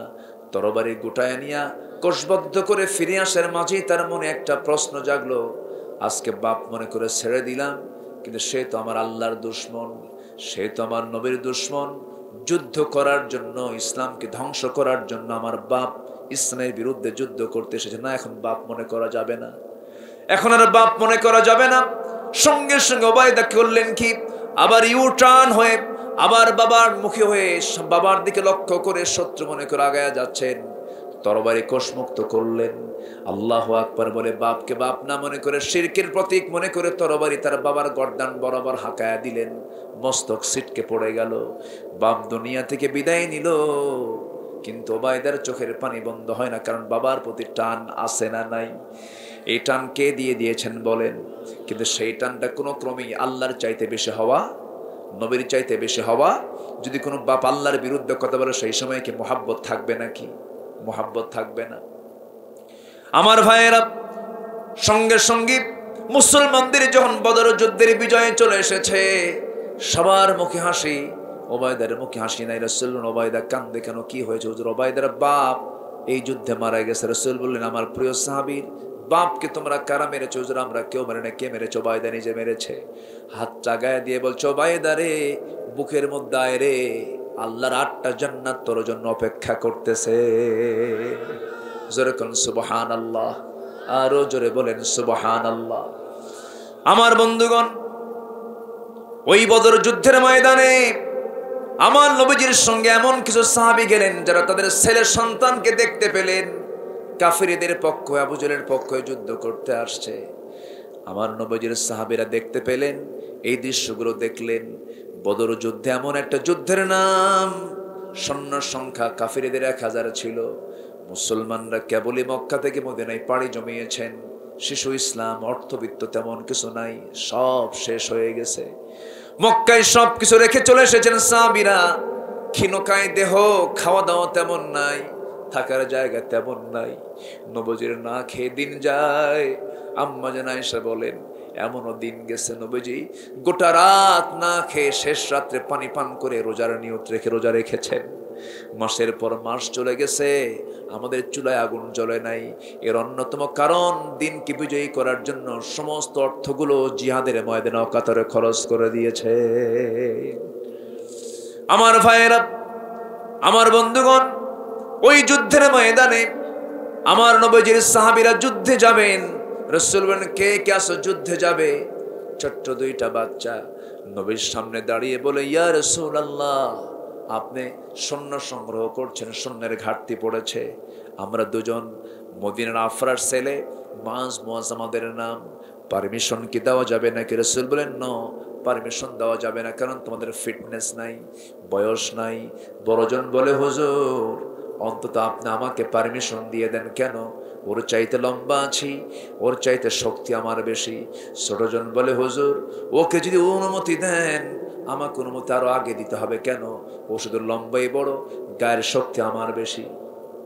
রাসূল বলেন, কেমনে বুঝবো? মারামারি লাগায় দেন। দুজন মারামারি লেগে গেল। বড়জন ছোটজনকে নিচে ফেলে দিল স্বাভাবিক ভাবেই। ছোটজন বড় ভাইয়ের কানের মধ্যে মুখ ঢুকায় বলে, ভাই রে, একসঙ্গে খাই, একসঙ্গে ঘুমাই, একা একা তুই যুদ্ধে যাবি, এটা কেমন আচরণ রে ভাই? একটাবার তোর গায়ের শক্তি একটু ছেড়ে দে, কমায় দে, তোর বুকের উপরে উঠে বোঝায় দে, শক্তির দিক থেকে আমি কোনো অংশে কম নই। কি আগ্রহ তাদের মধ্যে কাজ করেছে। কুতিবা আলাইকুমুল কিতালু ওয়া হুয়া কুরহুল লাকুম আসা আন তাকরাহু শাইআন ওয়া হুয়া খায়রুল লাকুম। এই ছোট্ট দুইটা বাচ্চা আমার নবীজি জড়িয়ে ধরলেন, হাতটা উঁচু করে বলছে, আল্লাহ আরশের মালিক, গায়ের জোর নাই কিন্তু ইমানের জোর আছে, পারমিশন দিয়ে দিলাম। পারমিশন নিয়ে নিল, দুইজন যুদ্ধে ঝাঁপিয়ে পড়ল। সেই বদর যুদ্ধে সবার সামনে ছোট্ট দুইটা বাচ্চা এক সাহাবীকে ডাক দিয়ে বলে, চাচা আবু জেহেল কই? সাহাবী বলছে, আবু জেহেল দিয়ে কি করবা? আমরা সবার সঙ্গে যুদ্ধ করতে আসিনি, আমরা আবু জেহেলের সঙ্গে যুদ্ধ করতে আসছি। কেন? রসুলকে নাকি সে বেশি কষ্ট দিয়েছে, রসুলকে নাকি সে সবচেয়ে বেশি কষ্ট দিয়েছে। হুব্বুর রাসূল, নবীর প্রতি কি মুহাব্বত তাদের মধ্যে কাজ করেছে। কোন বান্দা নাজাত পাবে না, কোন বান্দা নাজাত পাবে না, কোন বান্দা নাজাত পাবে না যতক্ষণ না রাসূলকে নিজের জীবনের চাইতে বেশি না ভালোবাসা হবে। কত স্বপ্ন জীবনে দেখলাম, নবীকে দেখতে পেলাম না। প্রশ্ন করা উচিত, কেন দেখি না, কেন দেখি না? কত স্বপ্নই তো দেখি ঘুমের ভিতরে। রাসূলকে অবশ্যই স্বপ্নে দেখা সম্ভব, বান্দা চেষ্টা করলে রাসূলকে স্বপ্নে দেখতে পারবে। এর জন্য বেশি করে আমল নয়, বেশি করে অতটুকু মুজাহাদাও নয়। একটা আমল, ফরজ আমলের পাশাপাশি একটা আমল সবচেয়ে বেশি করা উচিত। নবীর প্রতি দরুদ যে ব্যক্তি বেশি করে পড়বে, ঘুমানোর পূর্বে বেশি বেশি যে পড়তে থাকবে, আমি আস্থা রাখি, আমি বিশ্বাস রাখি, আল্লাহর ফয়সালা ওই বান্দা রাসূলকে দেখতে পাবেই। আলহামদুলিল্লাহ। আমার ভাইয়েরা, আমার বন্ধুগণ, বদর প্রান্তরে ওই সাহাবী বলছে, মুআজ, ওই যে ঘোড়ার পিঠে বসে আছে কাফিরদের নেতা আবু জেহেল, বলতে দেরি হলো, যেতে দেরি হলো না। সিংহের মতো গর্জন দিয়া, বাজ পাখির মতো উড়ন্ত হয়ে সামনে গিয়ে পজিশন নিয়ে দুজন দুই পাশে দাঁড়ায় গেছে। কেউ টের পায় না এটা কোন গ্রুপের মানুষ। তরবারে নিয়ে দুজন সজোরে আল্লাহু আকবার বলে আবু জেহেলের দুই পায়ে আঘাত হেনেছে। ওই যে আবু জেহেল ধরাশয়ী হয়ে জমিনে পড়ে গেছে, কোমর সোজা করে আবু জেহেল আর কোনোদিন দাঁড়াতে পারে নাই। আল্লাহ আবু জেহেলকে মেরেছেন নাবালক শিশুর হাতে, ফেরাউনকে মেরেছেন পানিতে চুবাইয়া, নমরুদকে মেরেছেন ন্যাংরা মশা দিয়া। সেই আল্লাহ আজও আছেন না নাই? আসতে বলবেন না, আছেন না নাই? আছেন। এই আবু জেহেল ধরাশয়ী হয়ে গেল। এইদিকে বড়জন মুআজের পিছন দিক থেকে একজন কাফির এসে কুরাইশ এসে তার ডান হাতে তরবারি হাঁকায়া দিল। হাত থেকে তরবারি ঝনঝন করে পড়ে গেল। এক আঘাতে তার ডান হাতটা নেমে চামড়ার সঙ্গে ঝুলতেছিল। ঝুলন্ত হাত, ডান হাতে তরবারি নিতে পারছেন না, দৌড় মেরে গিয়ে বাম হাতে তরবারি উঠায় নিলেন, যুদ্ধ চালাতে লাগলেন। দেখতেছিলেন ডান হাতটা চামড়ার সঙ্গে ঝুলে আছে, বারবার বাম হাতে সে ধাক্কা খায়, ডিস্টার্ব হচ্ছে মনে করে। তরবারের চালানোর মাঝেই হঠাৎ করে ডান হাত চামড়ার সঙ্গে ঝুলন্ত হাতটা বাম পায়ের নিচে রেখে এত জোরে টান মারলেন, হাতটা ছিটকে পড়ে গেল। বাম হাতে যুদ্ধ করতে করতে বাম হাতও কেটে ফেলে দিল। দুই হাত নাই, যুদ্ধ করবেন কি দিয়া, কি নিয়ে যুদ্ধ করবেন? এমন সময় একজন কাফের এসে তার গর্দান বরাবর আঘাত হানলো। দুনিয়া থেকে বড় ভাই বিদায় হয়ে বুঝায় দিল, দুনিয়ার মুসলমান আল্লাহর জমিন, আল্লাহর দিন কায়েমের জন্য বুকের তাজা প্রাণ তেমন করে হাসি মুখে বরণ করে দিতে হয় আল্লাহর পথে। জোরে কোন সুবহানাল্লাহ। আমার ভাইয়েরা, সেই বদর যুদ্ধে মুসলমানদের বিজয় হলো। 70 জন কুরাইশ দুনিয়া থেকে বিদায় নিয়ে নিয়েছে। 70 জন কুরাইশ যুদ্ধবন্দী হয়ে গেছে, কাফের যুদ্ধবন্দী হয়ে গেছে। রাসূল বললেন, সবারই হাত বেঁধে ফেলো পিঠ মোড়া দিয়া, সবারই হাত বেঁধে ফেলে দাও, কিছু খাবারের ব্যবস্থা বন্দোবস্ত করো। কিন্তু 70 জন যুদ্ধবন্দীর মাঝে দেখা গেল আমার নবীর আপন চাচা, বাবার আপন ভাই আব্বাস রাদিয়াল্লাহু তাআলা আনহু, সেও নবীর বিরুদ্ধে যুদ্ধ করতে আসছেন। সেই সময় তিনি ইসলাম কবুল করেন নাই। আবার একজন এসে বলল, ইয়া রাসূলুল্লাহ, আপনার বড় জামাই, আমার নবীর কি বড় জামাই আবুল আস, সেও যুদ্ধবন্দী হয়ে গেছে। হুজুর, আমরা একটা কাজ করেছি কি, সবাইকে পিঠ মোড়া দিয়ে শক্ত করে দড়িতে বেঁধে ফেলেছি, কিন্তু আপনার চাচা, আপনার জামাইয়ের দড়ির বাঁধনটা আমরা একটু ঢিল করে দিয়েছি, দুর্বল করে দিয়েছি, যেন তাদের কষ্ট কম হয়। খাবার সবাইকে দিয়েছি খেজুর, আপনার জামাই এবং আপনার চাচাকে দিয়েছি রুটি এবং গোশত। রাসূল বললেন, যুদ্ধের নীতি এমন নয়, আত্মীয়করণ করা যাবে না। যেহেতু সবার দড়ি শক্ত করে বেঁধেছ, আমার 2 জন আত্মীয়ের, আমার জামাইয়ের এবং আমার চাচার দড়ির বাঁধনটা ঢিল করে দিয়েছে, সবার দড়ি ঢিল করে দাও। সুবহানাল্লাহ বলেন। আমার নবীজি বললেন, সবাইকে রুটি দাও, গোশত দিয়ে দাও, সবার সঙ্গে সমান আচরণ করো, এমনটা করতে যেও না। সবার কাছ থেকে মুক্তিপণ নিয়ে সবাইকে মুক্তি দেওয়া হচ্ছে। যুদ্ধের নীতির একটা, যুদ্ধের কৌশল এটা। এরপরে দেখা গেল আমার নবীর সামনে আব্বাস রাদিয়াল্লাহু সামনে দাঁড়ায় গেলেন। রাসূল বলেন, চাচা মুক্তিপণ দিতে হবে। এবার আব্বাস মুস্কি হাসি মেরে বলতেছে, ভাতিজা আমার কাছ থেকে নিবা নাকি? আপনার কাছ থেকে আরো আগে নেব, আপনাকে দিতে হবে, আমার তার কাছে তেমন কিছু নাই। তিনি বলছেন, চাচা মিথ্যা বলেন কেন? বাড়িতে চাচি আম্মার কাছে এতটুকু স্বর্ণের বার আছে, স্বর্ণের টুকরা আছে।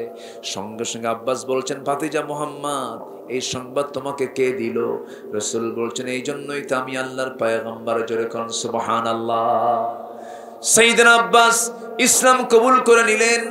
আমার নবীজির জামাতার সামনে হাজির। জামাইকে লক্ষ্য করে রাসূল বললেন, আবুল আস, তোমাকে মুক্তিপণ দিতে হবে। ঠিক আছে। মক্কায় খবর দেওয়া হলো।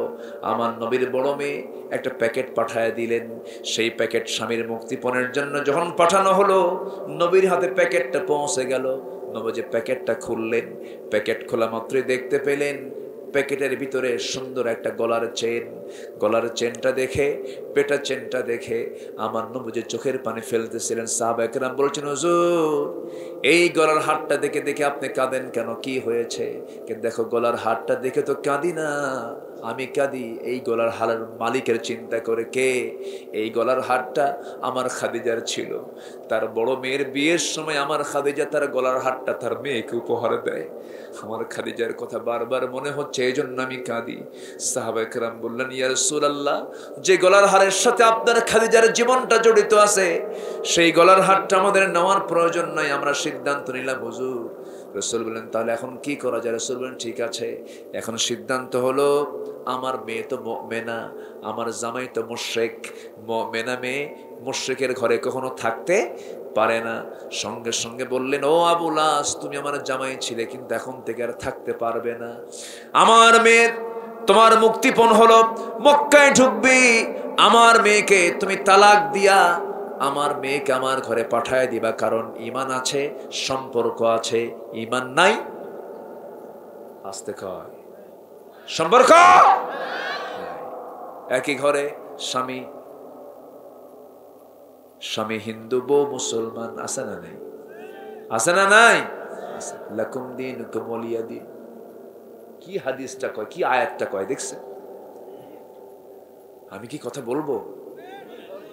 কিন্তু 12টা বাজতেছে যে।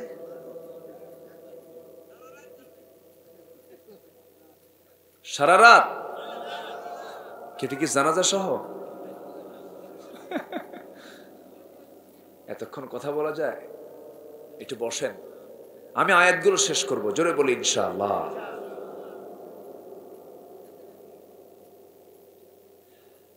আমার নবীজি বললেন, আবুল আস, আমার মেয়েকে তুমি আমার ঘরে পাঠায় দাও। ইসলাম এমন একটি বিষয়ের নাম, বৈবাহিক সম্পর্ক ছিন্ন হয়ে যায় ঈমানের ভিত্তিতে, ঠিক কিনা? বিশাল দিক এটা। রাসূল সিদ্ধান্ত পাকা করলেন, তার মেয়েকে তার বাড়িতে নিয়ে চলে আসলেন। সুবহানাল্লাহ বলবেন না? এই জন্য আত্মীয়তা আগে দরকার না ঈমান আগে দরকার? কি আগে দরকার? ঈমান। ঈমানের সঙ্গে আত্মীয়তা, ঈমানের সঙ্গে আত্মীয়তা। ঈমান আছে, আত্মীয়তা আছে। ঈমান নাই, আত্মীয়তা নাই। গুরুত্বপূর্ণ বিষয়। আমার ভাইয়েরা, এরকম অসংখ্য ঘটনা আছে। তবে হ্যাঁ, আমাদের এই মহাব্বতটা সবচেয়ে বেশি দেখাতে হবে এক নাম্বার কার সাথে বলেন? আসতে বলবেন না, কার সাথে? নাম্বার 2 হচ্ছে মুহাম্মদ সাল্লাল্লাহু আলাইহি ওয়াসাল্লামের সাথে।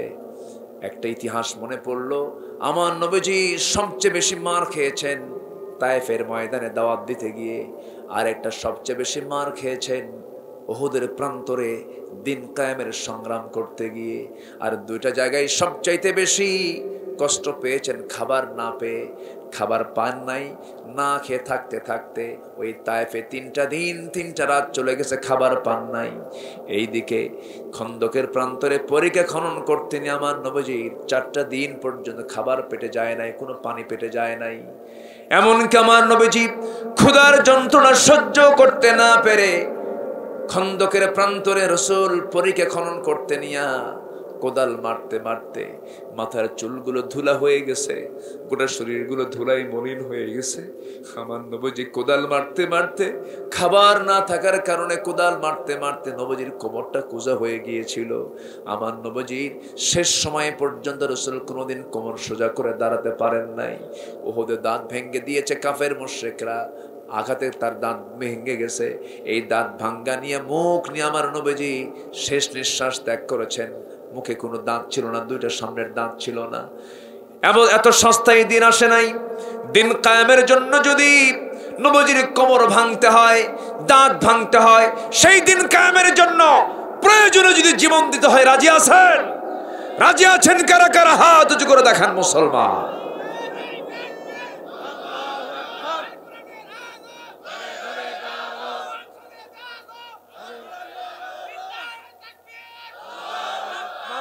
আল্লাহ কবুল করুন। জোরে বলি আমিন, আরো জোরে আমিন। আমার ভাইরা, সেই খন্দকের পরিখা খনন করতে নিয়ে নবীর পেটে রাসূল কি বেঁধেছেন? পাথর। কেউ দেখে নাই, এই দৃশ্যটা কেউ লক্ষ্য করেনি, কিন্তু নবীর প্রিয় সাহাবী জাবির রাদিয়াল্লাহু তাআলা আনহু নবীজির পেটে যে পাথর বেঁধেছেন এই দৃশ্য তিনি দেখে ফেলেছেন। কাছে এসে রাসূলকে লক্ষ্য করে বলছেন, ইয়া রাসূলুল্লাহ, গেছে আপনার, কেউ দেখে নাই। হুজুর, আমি কিন্তু দেখছি আপনার পেটে পাথর। রাসূল বললেন, জাবির, তুমি আমাকে খুব ভালোবাসো। হুজুর, আমি বাড়িতে গিয়ে দেখি তো কিছু ব্যবস্থা করা যায় নাকি। দৌড় মেরে চলে গেছেন। বউকে ডাক দিয়ে বললেন, বউ, আমার ছোট্ট একটা ছাগি আছে, জব করে দিলাম, আমি রাসূলকে দাওয়াত দিয়ে বাসায় এসে খাবো, তুমি প্রস্তুত করো। চলে গেছেন বাড়িতে। রান্না বান্না বউ কমপ্লিট করে ফেলেছেন, জব করে দিয়েছেন স্বামী জাবির। বউকে জানিয়ে দিলেন সুন্দর করে রান্না বান্না করবে। বউ আবার বলতেছে, স্বামী আমার, যেহেতু ছাগলটা ছোট, 4-5 কেজি ওজনের, রাসূলকে আস্তে আস্তে বলবেন, কানে কানে বলবেন, যেন কেউ কানে না শোনে, কেউ যেন এই কথা না শোনে, তাহলে কিন্তু মেহমানদারি করা যাবে না। নবীর সামনে গিয়ে কানে কানে বলছে, হুজুর, ছোট্ট ছাগল জব করেছি, আপনার পেটে পাথর, আপনি চলেন আমার সঙ্গে, আস্তে আস্তে চলেন, যে কিছু খেয়ে আসি। আমার নবীজি মুস্কি হাসি মেরে বলছে, ও সাহাবীরা, তোমরা কি জানো জাবির আমাদেরকে দাওয়াত দিতে আসছে? দেখেন, একদম হাটে হাড়ি ভাঙছেন। কোথায় হাড়ি ভাঙছেন? হাটে হাড়ি ভেঙেছেন। রাসূল কি একা একা খাওয়ার মানুষ? আস্তে খায়। রাসূল কি একা খাওয়ার মানুষ? রাসূলকে আগে খেতেন না, খাওয়াতেন। আর এখনকার নেতারা আগে খায়, শুধু খায় না, পাসারও করে। কি করে? পাসার করে। এদেশের কৃষক রক্তকে পানি করে কৃষিকাজ করে, দেশকে এগিয়ে নেয়। গার্মেন্টস শ্রমিকরা সীমিত বেতনে শ্রম দিয়ে দেশকে এগিয়ে নেয়। প্রবাসীরা গায়ের চামড়া কালো করে 100 তলা 150 তলা বিল্ডিং এর উপরে বাবুই পাখির মতো ঝুলে ঝুলে কাজ করে দেশে রেমিটেন্স পাঠায়। এরাও অশিক্ষিত। এই অশিক্ষিত শ্রমিকরা, প্রবাসীরা দেশকে এগিয়ে নিয়ে যায়, আর শিক্ষিত কলম চোরেরা টাকাগুলো লোপাট করে দেশ থেকে পাচার করে। আছে না নাই? কথা বললেই তো দোষ হয়ে যায়।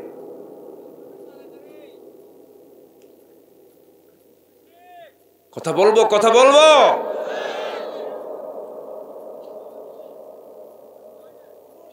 এত সুন্দর মানুষ আপনারা, বলি আলহামদুলিল্লাহ, জোরে বলি আলহামদুলিল্লাহ। আমি এ পর্যন্ত দেখেছি মাত্র 3 থেকে 4 জন লোক উঠেছেন, এটাও স্বাভাবিক, খুব ভালো। আর কিছু সময় আমি চেয়ে নিচ্ছি, দ্বিতীয় আয়াতের দিকে আস্তে আস্তে যাব। জোরে বলি ইনশাআল্লাহ। কি হয়েছে? ও ক্যামেরা, সমস্যা নেই, থাকুক না। ও যদি না নড়াচড়া করে তাহলে আবার এটা ঠিক হবে না।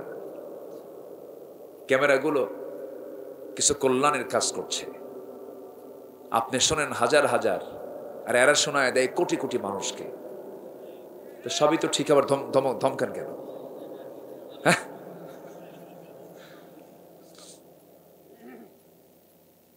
যখন ঘরে বসে যখন দেখবে, তখন যদি এই ভিডিওগুলো যদি ভালো না হয়, তখন গালি খাবে কে?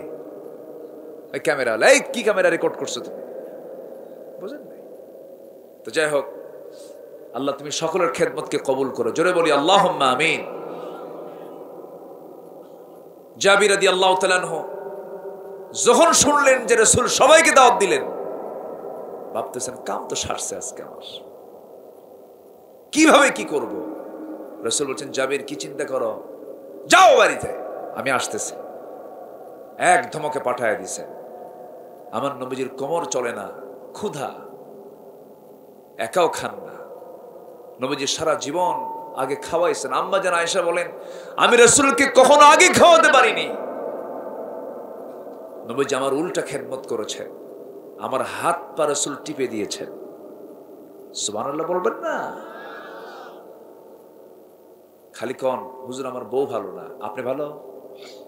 হ্যাঁ, নিজে ভালো হলে বউ ভালো হয়, নিজে আগে ভালো হতে হবে। বউ ভালো হবে না কেন? উত্তম চরিত্র উপহার দেন, বউ আসিয়ার মতো হয়ে যাবে, বউ খাদিজার মতো হয়ে যাবে। সুন্দর ব্যবহার উপহার দেন। ব্যবহার ভালো নাই, রাত 3টার দিকে দরজার কাছে সেটাকে, এই ওঠ, খোল, ভাত দে, শুয়ে পড়বো, ভাল লাগে না। এটা ভাষা? এরকম ভাষা বলা কিছু লোক আছে না? বলেন তো।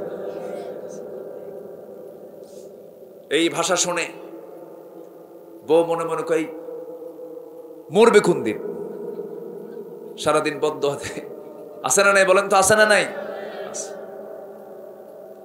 নিজে ব্যবহার সুন্দর করলে সুন্দর ব্যবহার পাওয়া যাবে। সালাম দিয়ে ঢুকবো আমরা, জোরে বলি ইনশাআল্লাহ। আম্মা জান আয়েশা বলেন, আমি রাসূলকে কখনো আগে সালাম দিতে পারিনি সহজে, রাসূল আগে সালাম দিতেন আমাকে। জোরে কোন সুবহানাল্লাহ। এদিন আম্মা জান আয়েশা কি করছেন জানেন? মেয়ে মানুষ তো, মেয়ে মানুষের বুদ্ধি বেশি না ছেলে মানুষের বুদ্ধি বেশি? বুদ্ধি কম কাদের? মেয়েদের বুদ্ধি কম। দোষ কার? আল্লাহ। কারো দোষ না, আল্লাহর ফায়সালা। আচ্ছা, বেশি কথা বলে কারা, পুরুষ না মহিলা? কারা বেশি কথা বলে? মহিলা। কেন বেশি কথা বলে বলেন তো? হ্যাঁ, দেখছো, বুদ্ধি কম এই জন্য না, শুধু এখানে কারণ আছে, অনেকগুলো কারণ আছে। ধরেন আপনি বেগুন কিনতে ভুল করেছেন, বেগুনের পোকা তো সহজে ধরা পড়ে না, তাই না? বেগুনের পোকা কি সহজে ধরা পড়ে? বেগুন হলো কইছে ফ্রেশ বেগুন, আর দেখে নাই। বেগুন কিনে নিয়ে আসছে, বউয়ের যখন বডিতে যখন কুটতে নিছে, দেখে পোকা। ওই যে বেগুনের তফসিল শুরু হলো, 3 ঘন্টা থামে না। এটা কি মেয়েরা করে না? করে। আল্লাহ তাআলা ওদেরকে ওই কাজেই ব্যস্ত রাখে। কথা কও, কারণ কথা না বললে ওরা সন্তান লালন পালন করতে পারবে না। বাচ্চা খালি কান্দে, থাম থাম বাবা, ধৈর্য ধরো বাবা, থামো, বারবার। আপনি কবেন এতক্ষণ? নাসার মারবেন, পুরুষ মানুষ কি করবে? এত কান্দিস কেন, মারবে এক থাক আচ্ছা। কিন্তু মেয়ে মানুষ কথা বলে বেশি, খালি বলে বাবা থামো, কান্দো না, কান্দো না, কি ঠিক আছে না? আছে না এরকম? এই জন্য আল্লাহ তাআলা মেয়েদের মুখ থেকে বেশি কথা বের করে দেন। কেউ সুবহানাল্লাহ বললেন না তো? আল্লাহ যা করেন বান্দার কল্যাণের জন্য সবগুলোকে সেট আপ দিয়েছেন, আলহামদুলিল্লাহ। আম্মা জান আয়েশা একদিন নবীর বিরুদ্ধে বিচার ডাকছে। কার বিরুদ্ধে? নবীর বিরুদ্ধে বিচার ডাকছে। রাসূল বললেন তুমি বিচার চাচ্ছ? হ্যাঁ, আমি আপনার বিচার করব। বিচারককে? ওমরকে ডাক দেই? না, আব্বারে ডাক দেন। কারণ আব্বাকে ডাক দেন। যখন শুনছে বাপ আবু বকর সিদ্দিক রাদিয়াল্লাহু তাআলা আনহু যখন শুনছেন যে তার মেয়ে নবীর বিচার চায়, মেজাজ কি ঠিক থাকার কথা? হাতের কাপড় গোছায় ভিতরে ঢুকছে, তোর আজকে মেরেই ফেলবো। ভিতরে ঢুকে মেয়েকে মারতে ইচ্ছে, রাসূল সামনে দাঁড়ায় বলতেছে বিচারক কি মারে? এই বিচার করো। তো বাবার মোশান দেখে মেয়ে আয়েশা সিদ্দিকা রাদিয়াল্লাহু আনহা দৌড় মেরে এসে নবীর পিছনে দাঁড়াইছেন। রাসূল বলছেন কি ব্যাপার, তুমি হলো বিচার প্রার্থী, তুমি আমার পিছনে দাঁড়ায় আছো কেন? তুমি না আমার বিচার করবা, আমার বিরুদ্ধে তুমি আপিল করেছো, বাদী হয়েছো। একটা হাসির পরিবেশ তৈরি হলো, বিচার শেষ। যেরকম সুবহানাল্লাহ। তারা তাদের যে ভুল বোঝাবুঝি হতো এটার মধ্যেও একটা শিক্ষা আছে, আলহামদুলিল্লাহ। আর আমাদের কোনো সাইজ বাইজ নাই, আগেই লাঠি হাতে। আগে কি হাতে? লাঠি হাতে পিটায় সোজা করে সাপ পেটার মতো পেটে। এটার মনে সুন্নতে মুআক্কাদা না? পিটায়। থাকে বিদের স্বামী, ফোনে কথা কয়, লাইনে হোয়াটসঅ্যাপ ইমোতে অনলাইনে কথা বলে, ভিডিও কলে কথা বলে। কথা বলতে বলতে মোহাব্বত হতে মা লাগে কেসাল, ওখান থেকে বলে যা, তোর সঙ্গে আমার কোনো সংসারই নাই। আছে সে মালয়েশিয়া আর বউ আছে দেশে, ওখান থেকে বলতেছে সংসার নাই। বেকুব না? কি বেকুব কিনা বলেন? তুই দেশে আয়, ওয়াহজুরুহুন্না ফিল মাদাজি'i, কোরআন বলছে বিছানা পৃথক কর। তুই তো বিছানায় আসোস না, তুই ওখান থেকে বলার কে? বউকে রেখে গেছো তুমি, তুমি এমন করে ওখান থেকে বলবা কেন? অনেক পদ্ধতি ইসলামে দিয়েছে। 3টা তুহুরে 3 তালাক দিতে পারবে তুমি, এক বৈঠকে দেওয়া যাবে না। মোবাইলের উপরে মোবাইলে কথা বলতে বলতে রাগের ঠেলায় একসাথে 100 তালাক। কয়শো তালাক? 100। সেঞ্চুরি করছে। তালাক দিয়া ফোন দেয় আমাদের, হুজুর কাম তো সারছে, কি তালাক দিছে। কতগুলো? হুজুর 100টা। কি 100 তালাক মানে? হুজুর রাগ উঠছিল খুব, সাথে আরেকটা কাজ করছে, কি শাশুড়ি শুদ্ধ তালাক দিছে। যেরকম নাউযুবিল্লাহ। বলেন এগুলো কি বৈধ? এগুলো কি বৈধ পন্থা? না। আজকে কি চলছে? অসংখ্য পরিবার আছে, অসংখ্য পরিবার আছে, স্বামী স্ত্রী পরিচয় নিয়ে তারা সংসার চালাচ্ছে, কিন্তু তাদের সংসার হচ্ছে জেনার সংসার। আছে না? হ্যাঁ আমি দেখছি, আছে না? এরকম আছে না? আছে না? আছে না? সকাল বিকাল তালাক দেয়, আবার সংসার করে খায়। না, এই সমস্ত অস্থিতিশীল পরিবেশ আমরা পরিবারে তৈরি করব না। জোরে বলি ইনশাআল্লাহ। আজকে আমাকে একজন প্রশ্ন করছে, আজকে মোবাইলে একজন প্রশ্ন করে বলে, হুজুর আমি পরিচয় দেব না আপনাকে, শুধু বলবো আমার বাড়ি ভোলা। লোকটার বাড়ি ভোলা। বলতেছে হুজুর ইদানিং আমার ভিতরে একটা প্রতিক্রিয়া সৃষ্টি হয়েছে। কি প্রতিক্রিয়া? হুজুর আমি একটা মেয়েকে ভালোবাসতাম, বলতেছে ভালোবেসে দৈহিক সম্পর্ক হয়ে যায়। তো দৈহিক সম্পর্ক হওয়ার মাঝে আমাদেরকে দেখে ফেলে, সব জোর করে ধইরা বিয়ে দেয়। হুজুর আমার ওই সময় আমার গোসল ফরজ ছিল, গোসল তো করি নাই, আমার কি বিয়ে হয়েছে? কি প্রশ্নের সাইজ দেখছেন? দেখেন মানে সমাজটা কত নোংরা হলে পরে এই জাতীয় প্রশ্ন আমাদের কানে আসে। আরেকজন প্রশ্ন করছে, হুজুর 2 বছর যাবত একটা মেয়ের সঙ্গে আমার সম্পর্ক, সেই সম্পর্কের শেষ দিকে এসে গত 2 মাস যাবত আমার মেয়ে আমার আর খোঁজ নেয় না, আমাকে ছেড়ে সে অন্য জায়গায় চলে গেছে। হুজুর এতে কি ওর গুনাহ হবে না? হুজুর প্রশ্নের সাইজ দেখছেন আপনি? এই হচ্ছে এই সমস্ত অপকর্মগুলো সমাজে ছড়িয়ে দেওয়ার একমাত্র কারণ হলো সমাজের ভিতরে পর্দার বিধান চালু না থাকা, ঠিক কিনা? আজকে সমাজে পর্দার বিধান চালু থাকলে কি এই পরিবেশ থাকতো? আসতে বলবেন না, থাকতো? আল্লাহ তুমি সবাইকে বোঝার তৌফিক দাও। মন তো চাই সব কথা বলি একসাথে, কিন্তু পারতেছি না তো। জাবির রাদিয়াল্লাহু তাআলা আনহু চলে গেছেন বাড়িতে, বউকে গিয়ে বলেন, বউ কাম তো সারছি, ছোট্ট ছাগল। রাসূল সবাইকে দাওয়াত দিছে। স্ত্রী বলছেন, স্বামী এটা কোনো কথা হলো? আপনি কি আস্তে আস্তে বলেননি? কানে গিয়ে, কানে বলছি তো। রাসূল একদম মাইক দিয়ে বলে দিছে। স্ত্রী বলছেন, স্বামী আমার, আপনি চিন্তা করবেন না, বান্দা যার রিজিকের দায়িত্ব তার। সুবহানাল্লাহ বলবেন না? সুবহানাল্লাহ বলবেন না? আদর্শ স্ত্রীর মুখ থেকে তেমন কথাই বের হওয়ার কথা। কি বলেন? এরকম কথাই তো বের হওয়ার কথা। আরেকজন সাহাবী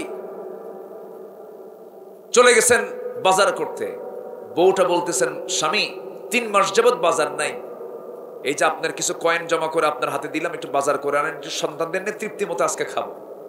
আজান দিছে জোহরের, গেছেন নবীর পিছনে নামাজ পড়তে, ওয়াজ শুনতে শুনতে আসর, আবার শুরু হয়েছে ওয়াজ, আবার মাগরিব, এশা, বাজার আর করা হয় নাই।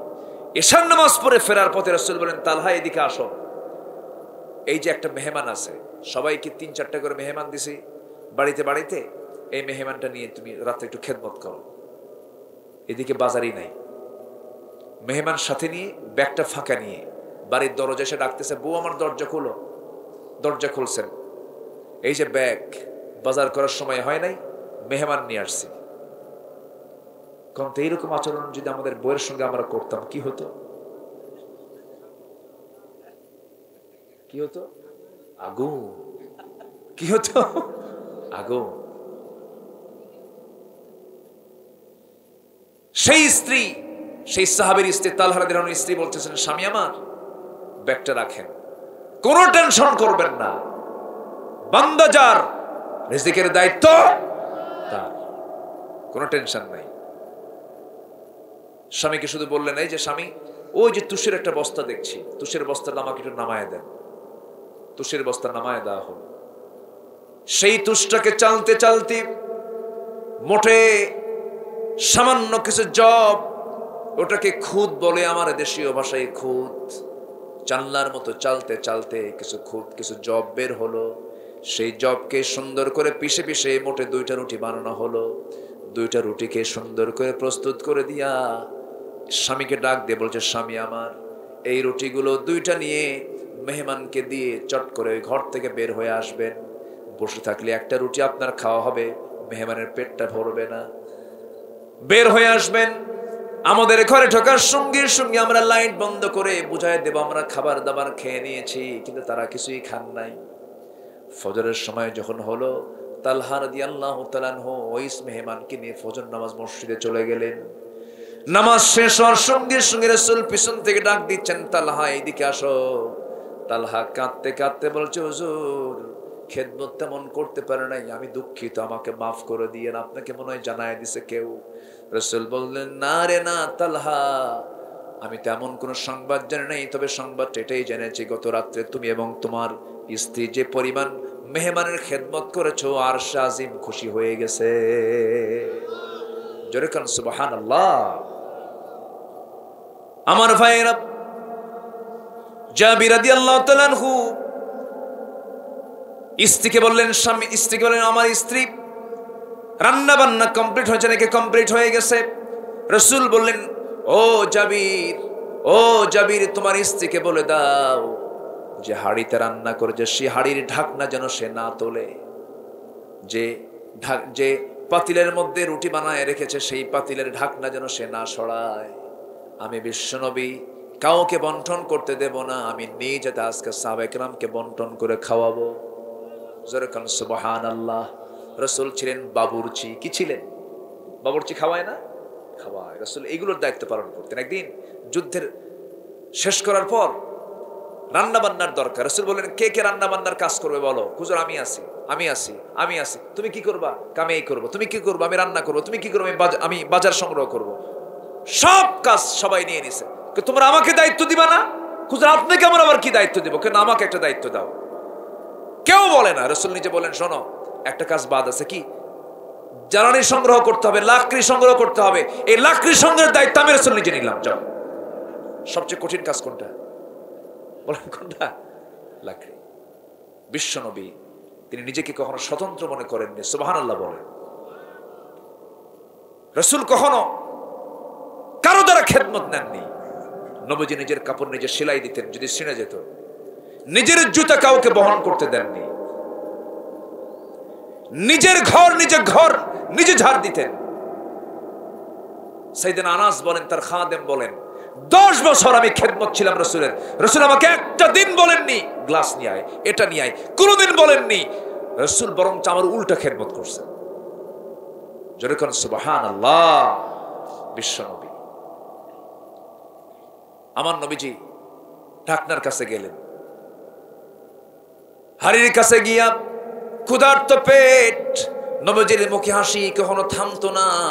আমার নবীজি হাড়ি থেকে গোশতগুলো বন্টন করলেন, তারপরে হাড়ি থেকে রুটিগুলো বন্টন করলেন। সব তৃপ্তি ভরে 600 সাহাবী তারা খেয়ে নিলেন। এক ফোঁটা তরকারি, এক ফোঁটা রুটি, এক চুল পরিমাণ সে হাড়ি থেকে কমে নাই। জোরে কোন সুবহানাল্লাহ। বরকত দেওয়ার মালিক কে? বরকত দেওয়ার মালিক কে? আল্লাহ তাআলা। সম্মানিত ভাইয়েরা, জাবিরকে রাসূল খুব পছন্দ করতেন। কেন? জাবির রাসূলকে খুব অবজার্ভ রাখতেন, সবসময় পর্যবেক্ষণ রাখতেন। রাসূল আমার কোনো কষ্ট পাচ্ছেন কিনা। এটা হচ্ছে ভালোবাসা, মোহাব্বত। 1 নাম্বার কার জন্য? বলেন 1 নাম্বার কার জন্য? নাম্বার 2 হচ্ছে মুহাম্মদ সাল্লাল্লাহু আলাইহি ওয়াসাল্লাম। সেকেন্ড আয়াতের দিকে, না আমি আজকে সারতে পারলাম না, আরো 2 ঘন্টা দরকার। কি বলবো?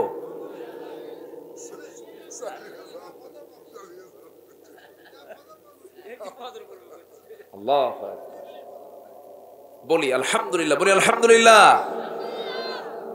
এখন আল্লাহ তাআলা বলছেন ভালোবাসা মোহাব্বত গুলো কাদের সাথে হতে পারে? 8টা। বলেন তো কয়টা?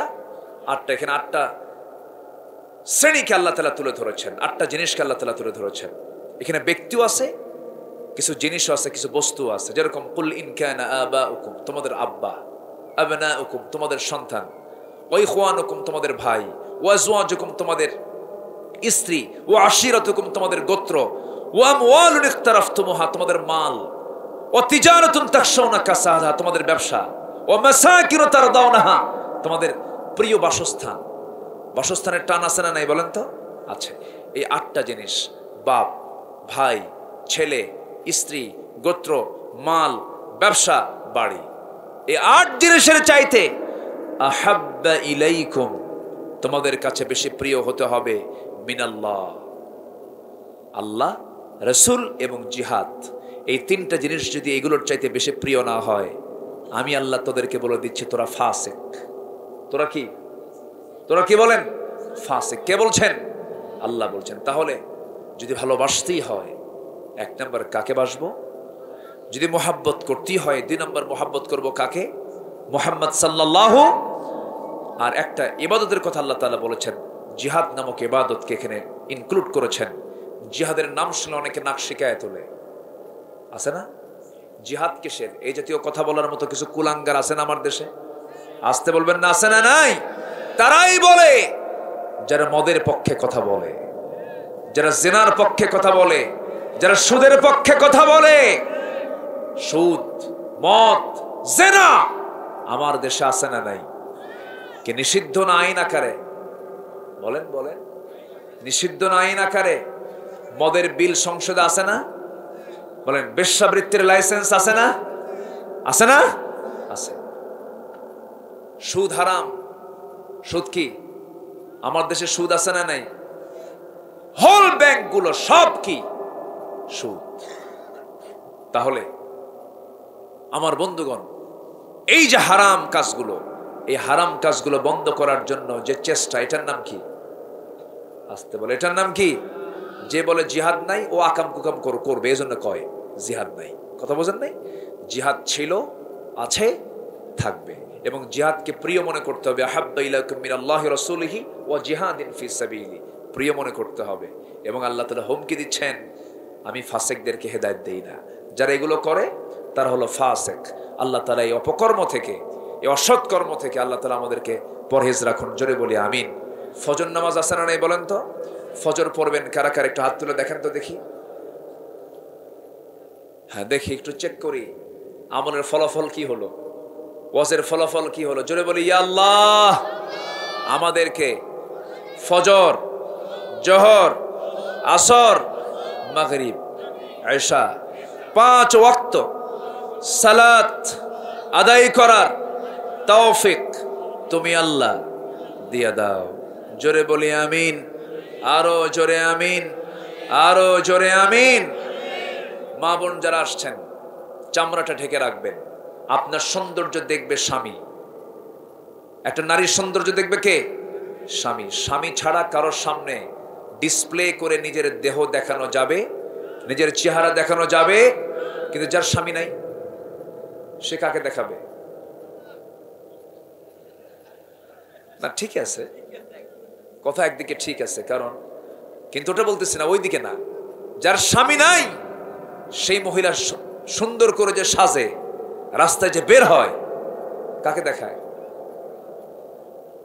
ভ্যানওয়ালা, রিক্সাওয়ালা, পাবলিক, গাড়ির ড্রাইভার দেখার কয় দেখলাম রে, আরেকজন কয় ইস, একজন কইছে কে যেন কয় ইস, এই যে ইস মারে, শীষ মারে, দেখে দেখলাম রে, এগুলো কি সওয়াবের কাজ না জেনার কাজ? জেনার কাজ। মা, আপনার সৌন্দর্য ডিসপ্লে থাকবে শুধু একজনের কাছে। পুরুষ জাত কি মা আপনাকে একটু বুঝতে হবে। একজন সাহাবী ইবনে মাসউদ রাদিয়াল্লাহু তাআলা আনহু, ইবনে মাসউদ রাদিয়াল্লাহু তাআলা আনহু তিনি বলেন, তোমরা আমার কাছে গোটা দুনিয়ার সব সম্পদ আমার কাছে যদি জমা রাখো, আমার কাছে ফেরত, আমার কাছ থেকে ফেরত পাওয়ার নিশ্চয়তা আমি দিতে পারবো। আমার ঈমান, আমার চিন্তা আমি নিশ্চিত যে আমি দিতে পারবো। কিন্তু তোমরা যদি আমার কাছে একটা কুশ্রী, নিগ্র, শ্রীহীন, অসুন্দরী একটা নারীও যদি আমার সামনে রেখে যাও, আমি এটার গ্যারান্টি দিতে পারবো না। কি কথা কি বোঝা গেল? এই জন্য পুরুষ, আমার মা, আপনাকে বুঝতে হবে, পুরুষ পুরুষই, পুরুষ থেকে আপনার আড়াল থাকার দরকার আছে না নাই? আসতে বলবেন না, আছে না নাই? কত পীরের পীরত্ব, কত বুজুর্গের বুজুর্গি, কত নামাজের নামাজ, কত হাজির চরিত্র নারীর দ্বারা নষ্ট, আছে না নাই? আচ্ছা, এই জন্য মা, আপনাকে সেইভাবেই চলতে হবে, আপনাকে পর্দার নিয়ম রক্ষা করে চলতে হবে। আল্লাহ প্রত্যেক মাকে পর্দার মতো ফরজ একটি ইবাদত পালন করার তৌফিক দান করুন। জোরে বলি আল্লাহুম্মা আমিন। আজকে মাদের এই সমস্ত পয়েন্টগুলোতে ডিপলি যেতে পারিনি, যতটুকু হয়েছে আমরা বলে ফেলি আলহামদুলিল্লাহ। সম্মানিত ভাইয়েরা, আমি আস্তে আস্তে শেষের দিকে যাব, রাত তো অনেক হয়ে গেছে। আপনাদেরকে অসংখ্য ধন্যবাদ যে কেউ নড়েন নাই। আমরা শেষ দোয়া একসঙ্গে করে যাব। তো আমার রিয়াজ ভাই এবং আমার জাহাঙ্গীর ভাই কোথায় আছেন? তো আপনারা না? আলহামদুলিল্লাহ। আমার জাহাঙ্গীর ভাই এত কষ্ট করেছেন মাহফিলটার জন্য, পেরেশান। আমি শেষ পর্যন্ত মানে তাদের যে অবস্থা দেখছি, সে অবস্থার গতিতে আমি ডেট দিতে বাধ্য হয়েছি। আমি যে আসছি, বেজার হয়েছেন? খুশি হয়েছেন তো? খুশি হয়েছেন তো? আল্লাহ যেন খুশি হন। জোরে বলি আল্লাহুম্মা আমিন। আল্লাহ তুমি আমার জাহাঙ্গীর ভাইয়ের খেদমতকে তুমি আল্লাহ কবুল করো। দাড়ি কই? দাড়ি তো নাই। হ্যাঁ, কি দাড়িকে রাখার দরকার আছে? আজ থেকে দাড়িকে রাখার দরকার আছে। দাড়ি কাটলে ধরে ফেলবেন।